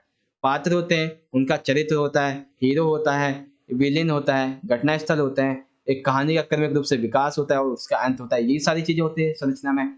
इसमें क्या होता है? छोटे-छोटे दृश्य होते हैं, असीमित घटना स्थल होते हैं। साथ ही साथ इसमें अलग-अलग स्थानों पर जो घटित घटनाएँ होती हैं, उसको भी दिखाया जाता है। इसे आप फ्लैशबैक यानी कि अतीत में और फॉरवर्ड यानी कि भविष्य में जो घटनाएँ हैं, उससे संबंधित भी आप इसमें देख सकते हैं। ठीक है? दोबारा समझ लीजिए पटकथा कैसे कहते किसे हैं? तो वो कहानी जो पहले लिखी जाए, फिर उसे जो किसी पर्दे पर दिखाया जाए, इसे कहते हैं पटकथा। इसका स्रोत क्या हो सकता है? तो आपके साथ घटी हुई कोई घटना हो सकती है, आपके एरिया में घटित कोई समाचार पत्र हो सकता है, कोई कहानी हो सकती है, इतिहास का व्यक्तित्व या फिर साहित्य की प्रसिद्ध कविता हो सकती है या फिर कोई रचना हो सकती है। उसके बाद संरचना कैसी होती है? तो ये सारे पॉइंट्स आप लिख देंगे। फिर आता है इसकी मूल इकाई क्या है? तो मूल इकाई होती है स्रोत। बस आप ये याद रखिए कि मूल इकाई जो वो होती है, क्या होती है? दृश्य होती है इसकी मूल इकाई, ठीक है? तो पटकथा की मूल इकाई क्या है? दृश्य। अब जब भी आप एक पटकथा लिख रहे होंगे, तो आपके सामने कौन-कौन सी बातों का ध्यान रखना ज़रूरी होगा। तो किसी भी दृश्य का बँटवारा करते समय आपको ये ध्यान रखना अवश्य है कि वो किस आधार पर उस दृश्य का बँटवारा कर रहे हैं। प्रत्येक दृश्य के साथ में उस दृश्य के घटना स्थल जो है, उसका भी उल्लेख आपको करना आवश्यक है। प्रत्येक दृश्य के साथ होने वाली जो घटना है, उसके समय का संकेत किया जाए। साथ ही साथ यह सूचना भी दी जाए कि घटना स्थल जो है वो किसी खुले स्थान पे होगा, किसी पार्क में होगा या फिर किसी बंद स्थान यानी कि हॉल में होगा। अर्थात यहाँ पे जो है आप संकेत के द्वारा भी आपका जो हीरो है उसे समझा सकते हैं इस तरीके से। उसके बाद यहाँ पे है कि पटकथा जो है इसमें आज कंप्यूटर की सहायता किस तरीके से ली जा रही है। तो वर्तमान समय पटकथा लेखन में कंप्यूटर की सहायता भी ली जा सकती है। आजकल कंप्यूटर पर ऐसे बहुत सारे से सॉफ्टवेयर आ चुके हैं जिनमें पटकथा लेखन का एक प्रारूप बना बनाया हुआ आता है। यदि पटकथा में कोई भी गड़बड़ी होती है तो ये कंप्यूटर में बता देता है। अगर हाँ बस ये होता है, सुझाव देता है कंप्यूटर की अब जो बंदा है वो उसे चाहे माने या ना माने, ये उसकी मर्जी है। ठीक है? तो इस तरीके से आप कह सकते हैं पटकथा लिखने में कंप्यूटर की जो भूमिका है वो क्या हो चुकी है। ठीक है? एक इसमें और क्वेश्चन बनेगा आखिरी कि नाटक और फ़िल्म की पटकथा, इसमें क्या अंतर है? तो नाटक के दृश्य कैसे होते हैं? बहुत लंबे होते हैं और जो फ़िल्म होती है इसके दृश्य काफ़ी छोटे होते हैं, क्योंकि आपको पता है फ़िल्म 3 घंटे की ये होती है, नाटक कई सालों तक चलते रहते हैं। नाटक में घटना स्थल सीमित यानी कि किसी मंदिर का, घर का, कार्यालय का, ऑफ़िस का ही होता है, लेकिन फ़िल्म में बहुत सारे होते हैं कि बहुत सारे देशों में भी पहुँच जाते हैं। नाटक की कथा, इसका विकास एक क्रम में एक रेखा से होता है, लेकिन जो सिनेमा होता है इसका विकास कई प्रकार से होता है। नाटक एक सजीव कला होती है जिसे लोग जो है वो एक तरीके से जो रियलिटी होती है उसके सामने जो जीवंत दर्शक होते हैं उसके सामने प्रदर्शित करते हैं, लेकिन सिनेमा पहले से ही रिकॉर्ड की हुई छवि होती है। ठीक है? तो ये चीज़ आपको समझ में आ गई। तो इस तरीके से कविता जो सॉरी पटकथा है, इससे संबंधित आपके क्वेश्चन खत्म हो गए। पटकथा कहते कैसे, इसके स्रोत क्या है, पटकथा की संरचना कैसी होती है, पटकथा की मूल इकाई क्या है, हमें पटकथा लिखते समय कौन-कौन सी बातें ध्यान रखना ज़रूरी है, पटकथा लेखन में कंप्यूटर की क्या-क्या सहायता है और फ़िल्म की पटकथा, नाटक की पटकथा में क्या-क्या अंतर होता है। तो अव्यक्ति माध्यम से संबंधित ये सारे के सारे आपके जो टॉपिक थे, ये यहाँ पे हमारे कंप्लीट हो जाते हैं। तो आई होप अव्यक्ति माध्यम से संबंधित ये पॉइंट आपको क्लियर हो गए होंगे। अब देखो, जो आपका दूसरा क्वेश्चन होता है इसमें, मैं आपको दिखाता हूँ एक चीज़। अब यहाँ पे क्या है कि बहुत सारे आपके जो क्वेश्चन नंबर 4th होता है और 3rd में भी आपका एक क्वेश्चन होता है, जिसमें अव्यक्ति माध्यम से संबंधित क्वेश्चन पूछे जाते हैं। तो इसमें एक क्वेश्चन है कि भाई परिपत्र या फिर सर्कुलर क्या होता है? तो परिपत्र क्या होता है? वे सूचनाएं एवं आदेश जो किसी अधीनस्थ अधिकारी या फिर कर्मचारियों के संबंध में होते हैं, वे परिपत्र के माध्यम से भेजे जाते हैं और इन परिपत्र में जो सूचनाएं होती हैं उनका आदेश रूप में प्रसारित किया जाता है। इसे हम परिपत्र कहते हैं। तो यानी कि किसी भी एक बड़े अधिकारी, अभी हमने देखा था कि परिपत्र आप लिखते कैसे हैं, तो मैं आपको दिखाऊं परिपत्र ये रहा, ठीक है। तो ये क्या होता है कि ये यहाँ पे गलत है, परिपत्र यहाँ पे लिखना होगा, ठीक है, ये हो गया।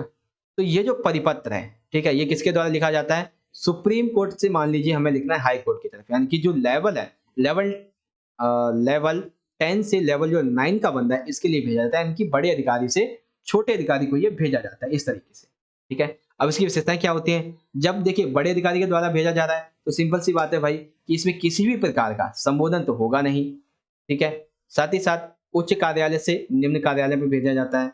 एक ही विषय होता है, आदेशात्मक भाषा होती है और औपचारिक शैली होती है, इस तरीके से। तो परिपत्र क्या है, सर्कुलर क्या है, ये आपको समझ में आ गया। अब और देख लेते हैं इसका क्वेश्चन कोई है तो प्रतिवेदन किसे कहते हैं? कोई प्रकार, नाटक, फिल्म की पटकथा में अंतर, ये भी हम कर चुके हैं अभी-अभी, ठीक है। और भी क्वेश्चन आपके देख लेते हैं जो यहाँ पे पूछे गए हों।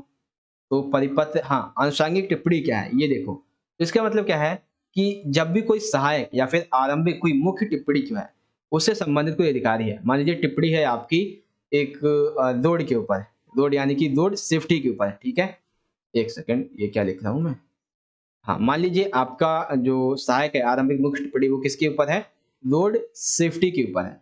तो उसके संबंधित जो अधिकारी होगा, ट्रांसपोर्ट जो अधिकारी होगा उसके पास इसको भेजा जाएगा और इसको जब ये पढ़ेगा रोड सेफ्टी के ऊपर जो बातें हैं, फिर वो नीचे अपना मंतव्य लिखेगा। तो उसी को कह देते हैं आनुषंगिक टिप्पणी, ठीक है? समझ में आ गया? और भी देख लेते हैं अगर आपके इससे संबंधित कोई और भी क्वेश्चन है यहाँ पे तो। क्वेश्चन नंबर 4 में हमारे आएँगे। हाँ, ये भी प्रतिवेदन की क्या-क्या विशेषताएँ होती हैं, ये भी हम देख ही चुके हैं। और भी दिखाना चाहूँगा आपको मैं क्वेश्चन यहाँ पे तो देखने को मिलेंगे। हाँ, मतलब बेसिकली देखें तो हमारे यहाँ पे सारे क्वेश्चन जो वो हमने यहाँ पे ऑलरेडी कंप्लीट कर चुके हैं आप सभी के, ठीक है। हाँ, देखो ये क्वेश्चन भी काफ़ी एक इम्पोर्टेंट है। क्या है कि पटकथा किसे कहते हैं, संरचना ये भी हो गया। हाँ, स्वरवृत में जो किन-किन बिंदुओं को सम्मिलित किया जाता है। तो स्वरवृत जो है वो हमेशा साफ होना चाहिए, सुंदर ढंग से लिखा हुआ होना चाहिए। स्वरवृत हमेशा सरल और एक जो स्पष्ट शैली होती है इसमें लिखा हुआ होना चाहिए, ठीक है। स्वरवृत का आकार जो है वो हमेशा छोटा, मतलब स्वरवृत का आकार जो है वो नॉर्मल होना चाहिए, ना तो ज़्यादा बड़ा ना ही तो ज़्यादा छोटा होना चाहिए, ठीक है। जब भी आप स्वरवृत लिखें तो उसमें अपनी जानकारी वही लिखें जो एक्चुअल में है, कोई बड़ा चढ़ा के बात ना लिखें और ये एक ईमानदारी वाला स्वरवृत होना चाहिए, ठीक है। ये चीज़ आपको समझ में आ गई। तो इस तरीके से स्वरवृत लेखन भी आपको कंप्लीट यहाँ पे समझ में आ गया होगा। तो बात करें अभिव्यक्ति माध्यम की, तो अराउंड हमारे यहाँ पे जो है वो 47 से 48 मिनट हो चुके हैं, जिसमें हमने कथा, पदकथा, स्वरवृत लेखन, रोजगार आवेदन पत्र, प्रतिवेदन, दृश्य लेखन, कार्यसूची, प्रेस विज्ञापन, परिपत्र, कार्यव्रत, इन सभी के क्वेश्चन आंसर को बहुत अच्छी तरह से कंप्लीट कर लिया है, ठीक है। तो एक टॉपिक आपका अभिव्यक्ति माध्यम का कंप्लीट हो जाता है। दूसरे टॉपिक की अब हम बात करेंगे तो यहाँ पे चैप्टर वाइज जो इंपॉर्टेंट क्वेश्चन है उनकी, ठीक है। तो देखो सबसे पहले यहाँ पे आपके इंपॉर्टेंट क्वेश्चन क्या है कि रांगे रागम, सुधा अरोड़ा, उसके मतलब रांगे राघव का गुंगे है, इसको हटा देता हूँ एक बार। रांगे राघव का गुंगे चैप्टर है, सुधा अरोड़ा ज्योतिबा फुले है, ओम प्रकाश वाल्मीकि का खाना बदोश है। कविताओं की बात कर लें तो महादेवी वर्मा जी की 2 हैं, जाग तुझको दूर जाना, सब आंखों की आंसू उजले। नागार्जुन की बात करें तो बादल को गिरते देखा है। धूमिल की बात करें तो घर में वापसी है। अनुपूरक पाठ्य पुस्तक यानी कि अंतराल की बात करें तो मकबूल फिदा है हुसैन यानी कि हुसैन की कहानी अपनी जबानी, विष्णु प्रभाकर आवारा मशिया दिशहारा। अब देखो यहाँ पे जो सेक्शन बी आएगा हमारा, ठीक है। सेक्शन बी में क्या है, हमारे वो क्वेश्चन आएंगे जो जो कि हमें लिखने हैं किस तरीके से, इस तरीके से। तो देखो ये जो क्वेश्चन है बेसिकली हमने क्या किया है, इन्हीं क्वेश्चन को हर एक जो आपकी एक तरीके से कह सकते हैं कि जो आपका पेपर है, हर एक पेपर में जो इंपॉर्टेंट क्वेश्चन है हम उन सभी को यहाँ पे कंप्लीट कर लेते हैं, ठीक है, ताकि आपके जो क्वेश्चन आंसर हैं वो भी यहाँ पे आपको अच्छे से समझ में आ जाएंगे, ठीक है। तो क्वेश्चन हम लेके आते हैं यहाँ पे नीचे की तरफ। हाँ, यहाँ से शुरुआत होता है, नहीं यहाँ पे भी नहीं है, एक सेकेंड, हाँ यहीं पे स्टार्ट होगा, ठीक है। तो ये चीज आपको समझ में आ गई। अब देखो हम यहाँ पे क्वेश्चन जो है आपके हर पेपर के अकॉर्डिंग जो इम्पोर्टेंट है उनको हम यहाँ पे सॉल्व करने वाले हैं। और देखो ये तो है आपके पेपर के अकॉर्डिंग, फिर मैं आपको चैप्टर वाइज भी दिखाऊँगा, ठीक है? चैप्टर वाइज इंपॉर्टेंट क्वेश्चन आपके क्या बन सकते हैं वो भी आपको बताऊँगा। तो पहले जो आपके सैंपल पेपर में पूछे गए हैं, वो मैं आपको समझाता हूँ। तो देखो, सबसे पहले तो क्वेश्चन नंबर 5 आएगा आपका यहाँ पे। ये 3 मार्क्स के आपके 3 होंगे, लेकिन आपको किन्हीं 2 को आंसर लिखने हैं। और ये क्वेश्चन नंबर 5 जो है, वो आएगा आपका कविता आधारित प्रश्न, ठीक है? जिसमें पहला प्रश्न है हमारा, माँ की आँखें पड़ाव से पहले, तीर्थ यात्रा बस के 2 पंचर पहिए, पंक्ति का काव्य सौंदर्य। तो काव्य सौंदर्य, कवि माँ की आँखों को बस के जो 2 पंचर पहिए इसके कहते हुए कहता है कि मेरी आँखें जो है, मतलब मेरी माँ की आँखें अंधी हो चुकी हैं। इस तरह वो बस के 2 पंचर पहिए इसके अनुसार कहा जाता है। पड़ाव शब्द का उपयोग किया गया है प्रतीक के रूप में। इस शब्द में इसका अर्थ है कि माँ के जीवन का अंतिम समय अब आ गया है। वो कभी भी भगवान को प्यारी हो सकती, कहा नहीं जा सकता है। अतः यहाँ पे प्रतीकात्मक का समावेश है। पंक्ति की विशेषता ये है कि यहाँ पे दृश्य बिंबिसार हुआ है। पंचर पहिए में अनुप्रास अलंकार है। इसमें आँखों मतलब आँखें जो है उसके पंचर पहिए कहा गया है, और यहाँ पे जो रूपक अलंकार है वो यहाँ पे जो दर्शाया गया है। बादल को गिरते देखा कविता में प्रणय कलह किसके लिए उपयोग किया गया और क्यों? तो ये प्रणय कलह जो है वो चकवा और चकवी के लिए उपयोग किया गया है। क्यों किया गया है? क्योंकि वो श्रापग्रस्त हैं कि वो रात को अलग हो जाएँगे। यहीं पे कवि कवि जो है वो उसका उल्लेख यहाँ पे करता है। अभिशापित जो चकवा चकवी हैं, वो रात को अलग हो जाते हैं, एक दूसरे से पूरी रात रोते रहते हैं। जब सुबह मिलते हैं तो दोबारा से तालाब के पास में जब वो मिलते हैं, तो उनमें एक मीठी सी लड़ाई होने लगती है। मानो चकवा चकवी से कह रही हो कि तुम मुझे छोड़ के क्यों चले गए? और ये जो दृश्य वो स्वयं कवि ने खुद देखा है। ठीक? यहाँ पे है तीसरा कि कविता ने स्वाधीनता के मार्ग में आने वाली कठिनाइयों को इंगित कर मनुष्य के अंदर किन गुणों को यहाँ पे विस्तार करने की बात कही गई। तो कौन-कौन से गुण हैं? सबसे पहला गुण है कि दृढ़ निश्चय बनाने का, ठीक है? दूसरा है एक परिश्रमी व्यक्ति बनाने का। उसके अंदर जो डर बैठा हुआ है, उसे हटाकर निडरता के गुण को समावेश करने का। उसके अंदर देश प्रेम के बीज बोने का। साथ ही साथ उसके अंदर लक्ष्य को पहचान कर अपने लक्ष्य को पाने का जो गुण है, उसका उसका, ठीक है? तो ये चीज़ आपको समझ में आ गई? तो ये थे आपके कविता वाले 3 प्रश्न 3-3 मार्क्स के, ठीक है? अब इसी में कविता से संबंधित 2-2 मार्क्स के 2 प्रश्न आएँगे आपके। पहला प्रश्न देखिए, क्वेश्चन नंबर 6 में आएगा 2 मार्क्स के 2 प्रश्न, एक आपको करना है। बादल को गिरते देखा कविता का सौंदर्य में चित्रण जो है, वो बादलों के सौंदर्य के अलावा किन-किन का दृश्य जो दिखाया गया है। तो देख सकते हैं, सबसे पहले है इसमें जो हिमालय में विद्वान जो झील है, उस पर तैरते हुए हंसों का, ओसों की जो बूंद है उस पर कमलों पर गिरते हुए दृश्यों का, वसंत ऋतु के सुंदर सुबह का दृश्य का चित्रण है। साथ ही साथ जो चकवा-चकवी है, उनके सुबह के मिलने का दृश्य है। कस्तूरी हिरण इसके भागने का दृश्य है। किन्नर तथा किन्नरियों का चित्रण किया गया है। उसके बाद प्रकृति किस प्रकार मनुष्य को उसके लक्ष्य तक पहुंचने में सहायक होती है, कविता के आधार पर स्पष्ट की है। तो प्रकृति अपने विभिन्न रूपों के अनुसार, जैसे कि फूलों में व्याप्त मकरंद, दिए की लौ, झरनों के पानी के चंचल रूप में बहना, प्रकृति का कर्णारूपी जल, आकाश के तारे, बिजली और बादल, अंकुर फूटते हुए बीज इत्यादि मनुष्य के लिए प्रेरणा का स्रोत में कार्य करते हैं और मनुष्य की सहायता करते हैं। इससे मनुष्य को प्रेरणा मिलती है, देखकर उत्साहित होता है और वो निडरता पूर्वक कार्य करने के लिए आगे बढ़ता है। तो कविता से संबंधित ये थे आपके क्वेश्चंस, ठीक है? बेसिकली आपके 5 क्वेश्चन कविता से संबंधित आएंगे, 5 आएंगे आपके अंतरा बुक के, ठीक है? तो अंतरा बुक के क्वेश्चन मैं यहाँ पे निकाल के रख देता हूँ। अब देखो, यहाँ पे दूसरे क्वेश्चन हम देख लेते हैं कविता से संबंधित। रिश्ते हैं लेकिन खुलते नहीं। कवि के सामने ऐसी कौन-सी व्यवस्था है जिससे आपसी रिश्ते जो है कभी खुलते रहें? तो इसका मतलब ये है, रिश्ते खुलते नहीं की व्यवस्था कवि ने ये बताई है, उसके घर में घोर गरीबी और गरीबी के कारण जो रिश्ते हैं, इनमें खिंचाव, इनमें तनाव उत्पन्न हो जाता है, जिससे लोग एक-दूसरे के सामने जाने से कतराते हैं। इस तरह से सभी में बातचीत बंद हो जाती है और ये रिश्तों में व्याप्त जो मधुरता होती है, उसे कम कर देता है और करीब होते हुए भी जो लोग हैं, एक-दूसरे से बात नहीं कर रहे होते। ठीक है? ये चीज़ आपको समझ में आ गई? उसके बाद तीसरे 3 मार्क्स का दूसरा क्वेश्चन है कि तरल तरुण कस्तूरी मृग को अपने पर चिढ़ते देखा, बादल को गिरते देखा। इस पंक्ति में आशय क्या है? तो आशय ये है कि कस्तूरी मृग पूरा जीवन कस्तूरी गंध के पीछे भागता रहता है। उसे इस बात का बिल्कुल भी पता नहीं होता है कि वह गंध जो है, वो जो खुशबू है, वो उसकी नाभि में व्याप्त कस्तूरी से आ रही है। जब वह ढूँढ-ढूँढ कर थक जाता है, तो वह अपने पर ही चिढ़ने लगता है। वह अपनी असमर्थता के कारण परेशान हो जाता है।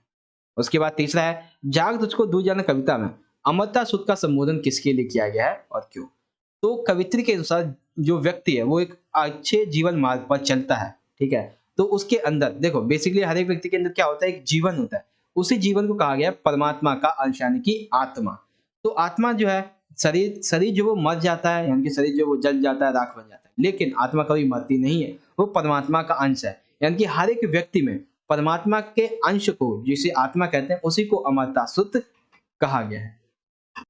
ठीक है, तो ये 3 क्वेश्चन आपके 3 मार्क्स के हुए। देखो, क्वेश्चन का वेटेज जो है वो कभी भी कितने भी मार्क्स का पूछा जा सकता है, बस आपको याद रखना है कि आंसर कैसे लिखना है।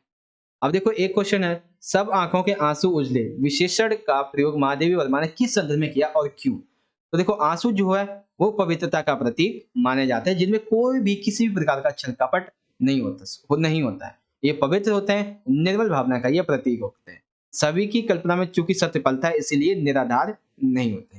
तो आप सिर्फ इतना लिख देंगे, पवित्रता का प्रतीक है, छल कपट नहीं होता है, पवित्र और निर्मल भावना का प्रतीक है, सिंपल सा। अथवा में एक प्रश्न आएगा कि कुबेर और कालिदास के मेघदूत में आपस में क्या संबंध है, बागदल को गिरते देखकर कविता के आधार पे बताओ। तो कालिदास के द्वारा रचित मेघदूत, जिसमें मेघ ने दूत का कार्य किया है, ये एक प्रेम की कहानी है। इसमें धनपति कुबेर ने जो यक्ष था उसे एक वर्ष के लिए निर्वासन दंड दिया था। उस अवधि में यक्ष ने मेघ यानी बादल को दूत बनाकर अपनी प्रियतमा के पास संदेश भेजा था। ये चीज इसमें बताई गई। ठीक है, तो कविता से संबंधित 2-2 मार्क्स के ये भी क्वेश्चन कंप्लीट हो गए। अब देखो यहाँ पे तीसरे सैंपल में देख लेते हैं। तो यहाँ पे देखिए और भी क्वेश्चन है। हाँ, देखो, वैसे हम स्वजन हैं, करीब हैं, क्योंकि हम पेशेवर गरीब हैं। इससे कवि जो धूमिल है इसका क्या आशय है? अगर अमीर होते तो क्या हम स्वजन नहीं होते? तो क्या हम करीब नहीं होते? कालिदास के मेघदूत का संक्षिप्त में एक वर्णन दीजिए।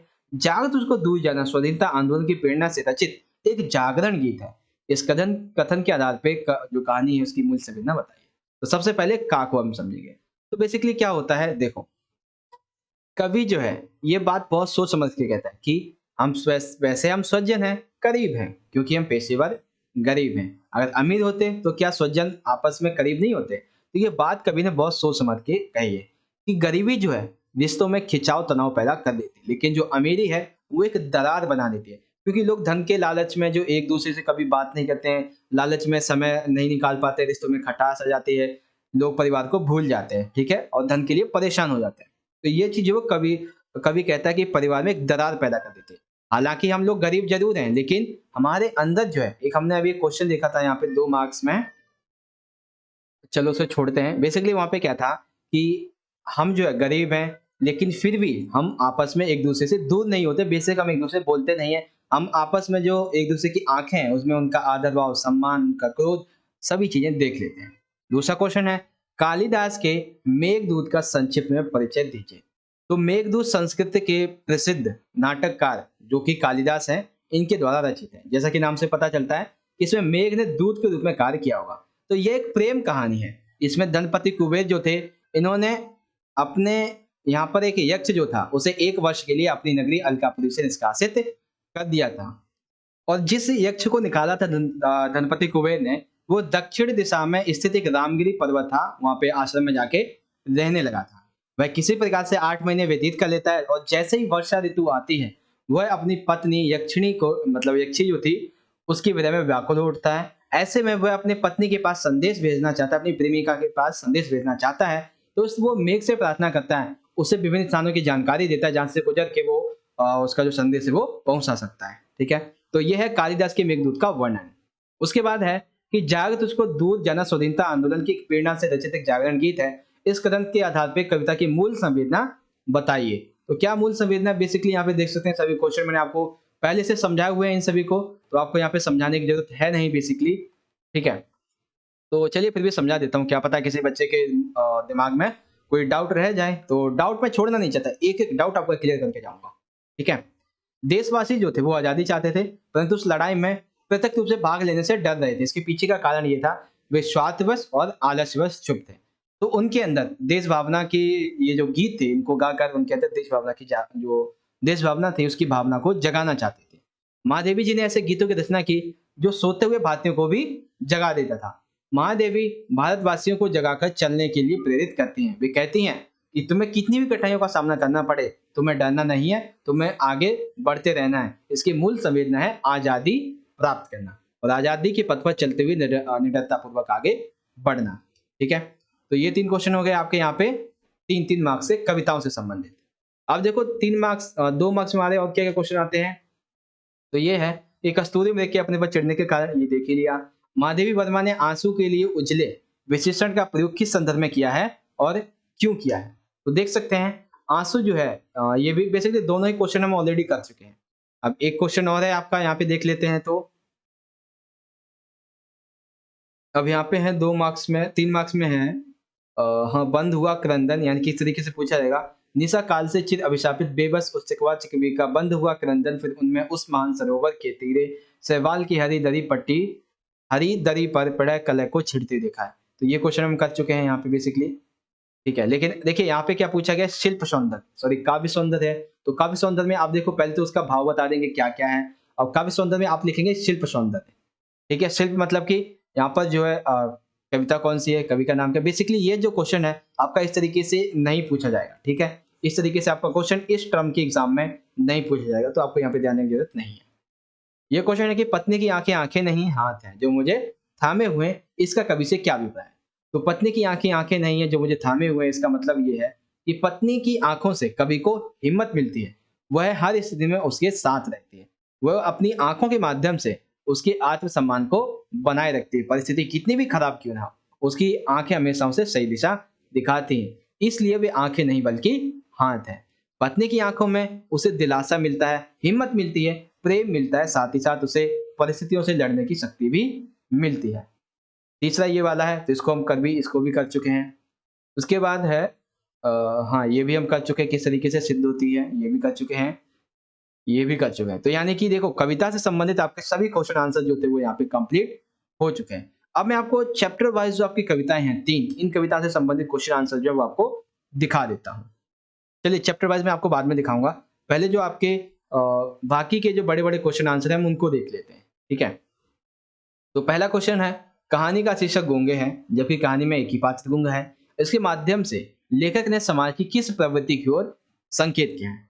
तो देखो गूंगे कहानी में किशोर जो है, किशोर के माध्यम से शोषित पीड़ित मानव है उसकी अवस्था का चित्रण किया गया है, और ऐसे विकलांगों के प्रति जो संवेदनहीनता जो है वो व्याप्त है उसके बारे में कहा गया है, और जो लोग सुन नहीं सकते हैं, प्रतिक्रिया व्यक्त नहीं करते हैं, उन्हें गूंगे के समान बताया गया है। लेखक के अनुसार आज समाज में अन्याय के प्रति गूंगापन छाया हुआ है। कैसे, समाज में कोई लोग जो है बुराइयों को देखते रहते हैं, सुनते रहते हैं, इसके प्रति उनके मन में गूंगापन, बहरापन समाया हुआ है। वो कभी भी इसके प्रति जो अत्याचार होते हैं, ठीक है, जो बुराइयां फैली उसके प्रति बोलते नहीं है, बस चुपचाप जो है वो देखते रहते हैं। हालांकि उनके अंदर करुणा भाव है, सहानुभूति जरूर है, लेकिन जब उन्हें सही करने को कुछ अवसर मिलता है तो वो भी शोषणकर्ता वर्ग बन जाता है।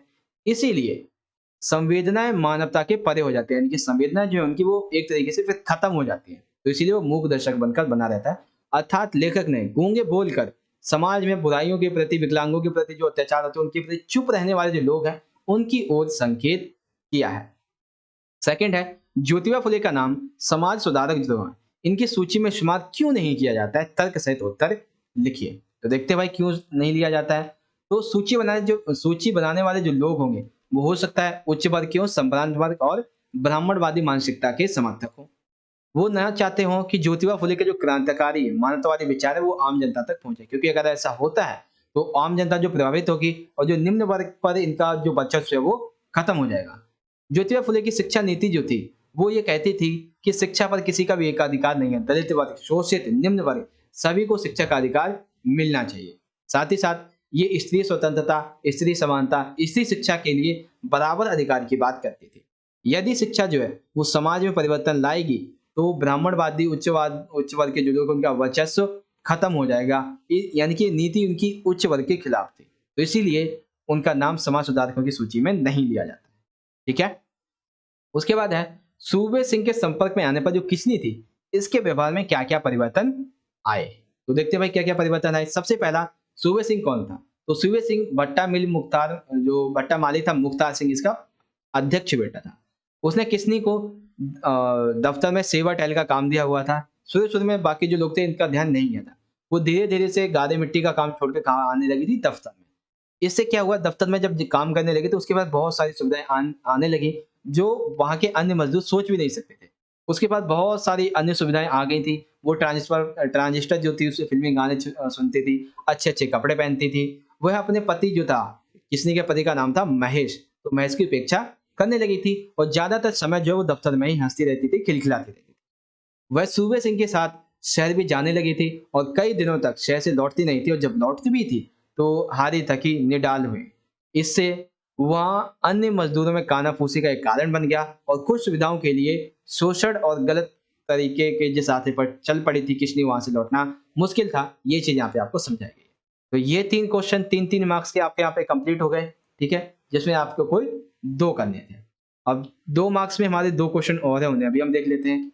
तो पहला है कि ज्योतिबा फुले और सावित्रीबाई फुले मिलकर जीवन से प्रेरित होकर आप समाज में क्या परिवर्तन करना चाहेंगे। तो इन दोनों के जीवन से प्रभावित होकर मैं कुछ जो परिवर्तन करना चाहूंगा वो ये है कि सबसे पहले इन्होंने स्त्री शिक्षा को, साथ ही साथ जो महिलाएं हैं, निम्न जाति के लोग हैं, उनके लिए उद्धार का काम किया। तो मैं क्या करूंगा, भारत के बहुत सारे अभी भी इलाके ऐसे हैं जहाँ पे स्त्रियों की दशा जो है वो काफी खराब है, तो मैं वहां पर शिक्षा का अधिकार भेजना चाहूंगा।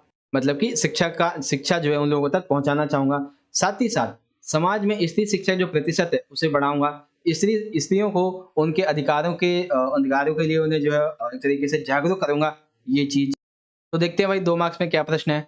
ज्योतिबा फुले का ये तो हमने देख ही लिया। अब ये है, चलिए लोग हमारा घर ना बढ़न देंगे। ठीक है, सुखिया के इस कथन के आधार पे खाना बदोश खाने की पूरी संवेदना बताइए। तो देखो पूरी संवेदना इस तरीके से लिख देंगे। हाँ, खाना बदोश कहानी में जो सुखिया और मानो है वो शोषण भरी जिंदगी यहाँ पे व्यतीत कर रहे हैं।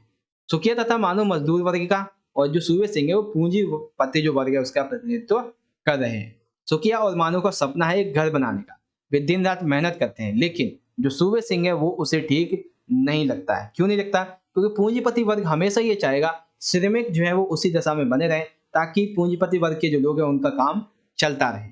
ठीक है, खाना बदोश कहानी में मानो और सुखिया ये अपनी दशा को सुधारना तो चाहते हैं और अपने जीवन में मुक्ति भी पाना चाहते हैं, परंतु सूबे सिंह उन्हें तरह तरीके से तंग करता है। तो ये सारी चीजें जो इसकी मूल संवेदना यहाँ पे आपको समझ में आ गई होगी।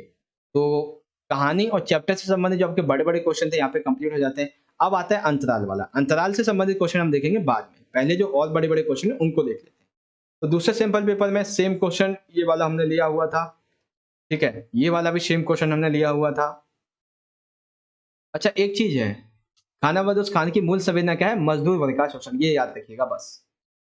उसके बाद है, हाँ ये क्वेश्चन हमने नहीं किया था, कि मनुष्य की जो करुणा की भावना है उसके भीतर व्याप्त जो गूंगापन है उसकी प्रति छाया है। कहानी के आधार पर इसका एक तरीके से कह सकते हैं आपको क्या करना है, सामाजिक परिवेश के संदर्भ में आपको बताना है। तो संवेदनशीलता क्या है? मनुष्य का एक स्वाभाविक गुण है। इसी के प्रभाव के कारण मनुष्य में दूसरे के प्रति करुणा और प्रेम का भाव उत्पन्न होता है, और आज के समय में मनुष्य ने अपनी संवेदनशीलता के प्रति आंखें जो है वो बंद कर ली हैं। वह भावना जो है वो उनके मन में ही रहती है, मतलब बनी रहती है। यानी कि देखो अगर समाज में किसी भी व्यक्ति के साथ में अत्याचार हो रहा है, कोई बुराई फैली है, तो लोग जो है उनके अंदर भावना तो जरूर होती है बहुत सारी, लेकिन वो मूक अवस्था में बनी रहती है। क्यों बनी रहती है? क्योंकि वो उससे व्यवहार में नहीं लाना चाहते। क्यों नहीं लाना चाहते? क्योंकि वो सोचते हैं कि हम किसी संकट में ना पड़ जाएं, कहीं ये विपत्ति हमारे ऊपर ना आ जाए, कहीं ये बंदा हमें ना मारना लगे। तो ऐसी चीजें जो है वो इसकी वजह से उनकी जो भावना है वो मूक दर्शक बनी जाती है। इसीलिए कवि कहता है कि मनुष्य की करुणा की भावना उसके अंदर व्याप्त गूंगेपन की प्रतिछाया। ठीक है, अब 2 मार्क्स में छोटे छोटे और 2 क्वेश्चन है, कौन कौन से हैं कि एक है, असगर ठेकेदार के साथ जसदेव को आता देखकर सूबे सिंह क्यों विफल पड़ा? जसदेव को मारने का क्या कारण था? तो देखो जो सूबे सिंह था उसकी मानो पर गलत नजर थी। अतः जब उसने कहा असगर ठेकेदार से कि जाओ मानो को बुला कर ला, तो असगर ठेकेदार के द्वारा ये बात जब सुखिया से कही गई कि मानो को बुलाया गया, तो सुखिया काफी क्रोधित हो गया और ये बात सुनी जसदेव ने। तो जसदेव ने कहा मानो की जगह मैं जाऊंगा।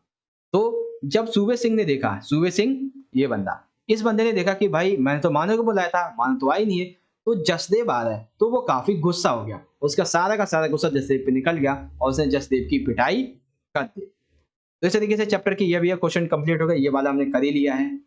अब आएंगे अंतराल, और अंतरा के ये क्वेश्चन अभी हम देखेंगे। तो यहाँ पे और कुछ क्वेश्चन है जो कि हमें आपको देखने होंगे। ये हमने क्वेश्चन अभी कर ही लिया है। ज्योतिबा फुले जो है और सावित्रीबाई फुले में एक और मतलब एक और एक मिलकर 11 हो गए कैसे? ये क्वेश्चन हमारे लिए पढ़ना ज़रूरी है। तो देखो ज्योतिबा और सावित्रीबाई ने मिलकर आपस में एक-दूसरे का पूरा सहयोग किया स्त्री शिक्षा के मिशन को पूरा करने के लिए।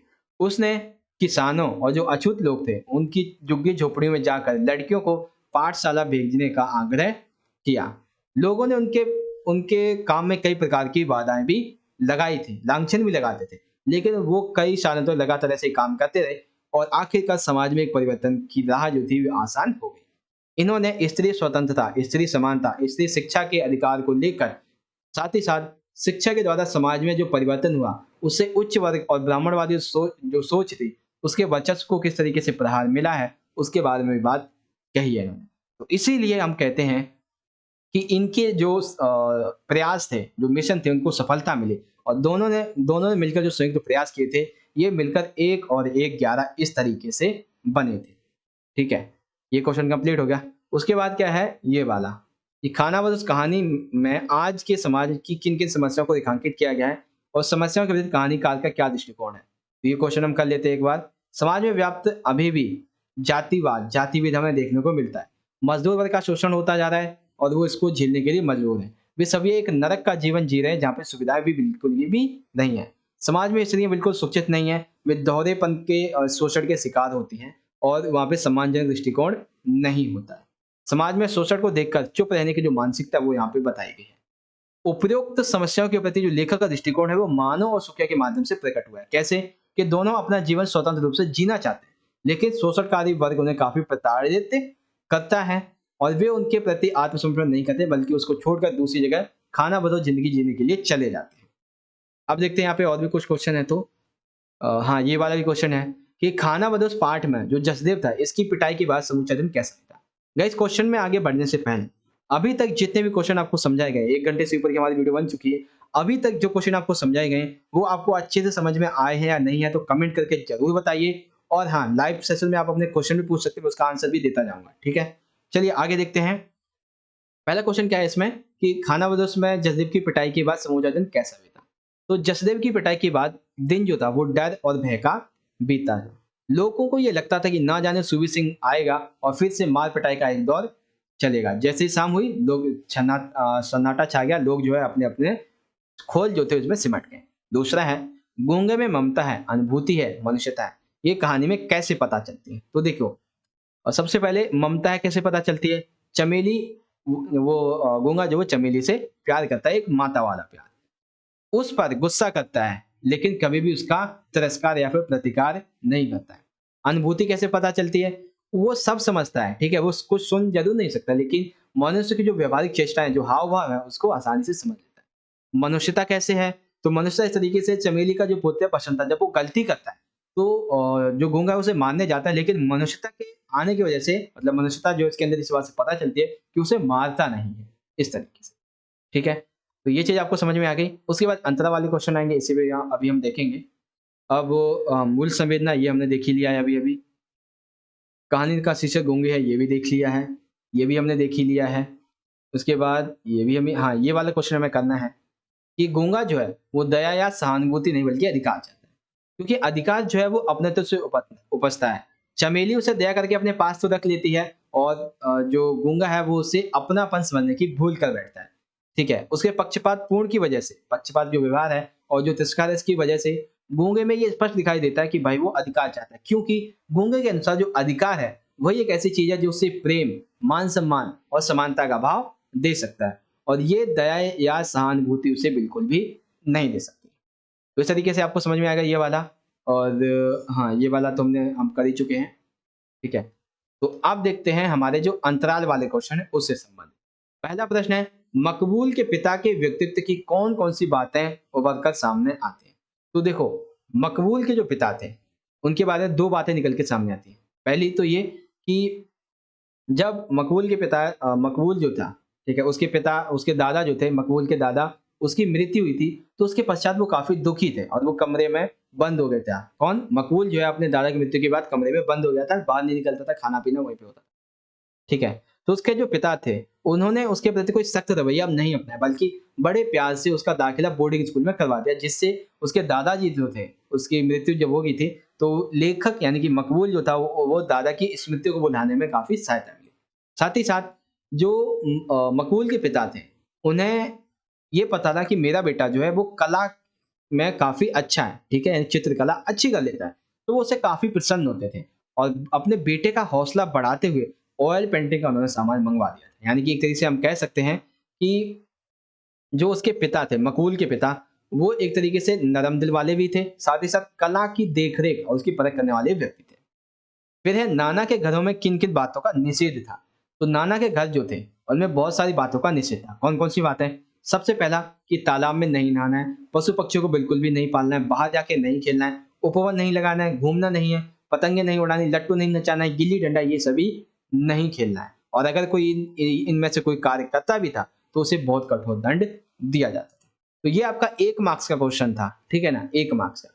अब आता है आपका 3 मार्क्स के, 3 होंगे लेकिन आपको कोई 2 क्वेश्चन करने हैं। पहला क्वेश्चन है 3 मार्क्स में, दुकान पर बैठे-बैठे जो मकबूल था, इसके भीतर का कलाकार किन-किन क्रियाकलापों से अभिव्यक्त होता है? तो देखो शरत चंद्र जो था, वो बचपन से 1 सेकंड, शरत चंद्र, मकबूल नहीं, नहीं, नहीं, यहाँ पे जो है बेसिकली क्वेश्चन जो है थोड़ा-सा इधर-उधर हो गया। पहले क्वेश्चन का आंसर है आपका यहाँ पे नीचे ये वाला, ठीक है? यहाँ पे है। तो देखो मकबूल जो था, वो दुकान पर बैठे-बैठे ड्राइंग और पेंटिंग में अपना सारा ध्यान लगाता था। उसे गल्ले का मुँह ज़बानी हिसाब-किताब जो है वो हमेशा याद रहता था। इसके साथ ही वह अपने आस-पास व्याप्त जो जीवन था, उसकी स्केचें उभारता था और वह अपने आस-पास में जो भी उठने-बैठने वाले लोग थे, उनकी स्केच निकाल देता था। जैसे कि घूंघट ओढ़े हुए मेहतरानी, पेंच वाली पगड़ी वाला आदमी, गेहूँ की उठाने वाला मज़दूर, गेहूँ की बोरी उठाने वाला मज़दूर, सजदे में झुके हुए निशान, दाढ़ी से युक्त पठान, बकरी का बच्चा, इन सभी का स्केच जो था वो बनाता रहता था। तो इस तरीके से हम कह सकते हैं कि हाँ भाई, वो एक कलाकार था। उसने एक फ़िल्म देखी थी सिंघम, इससे प्रेरित होकर उसने अपनी सारी की सारी पुस्तकें जो थी बेच दी और उसने जो ऑयल पेंटिंग थी इसको करने का सोचा। ठीक है?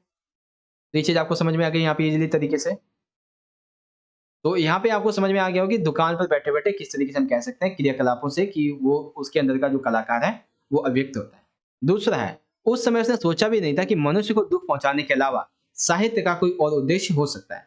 लेखक ने ऐसा क्यों कहा है और क्यों कहा? मतलब लेखक ने ऐसा क्यों कहा और इसके क्या-क्या उद्देश्य हो सकते हैं? तो शरत चंद्र जो था, उसे बचपन में साहित्य दुखदाई लगता था। क्यों? क्योंकि विद्यालय में से सीता वनवास, चारुपाठ, सद्भाव, सद्गुण, प्रकांड व्याकरण ऐसी बहुत सारी रचनाएँ पढ़ी जाती थी।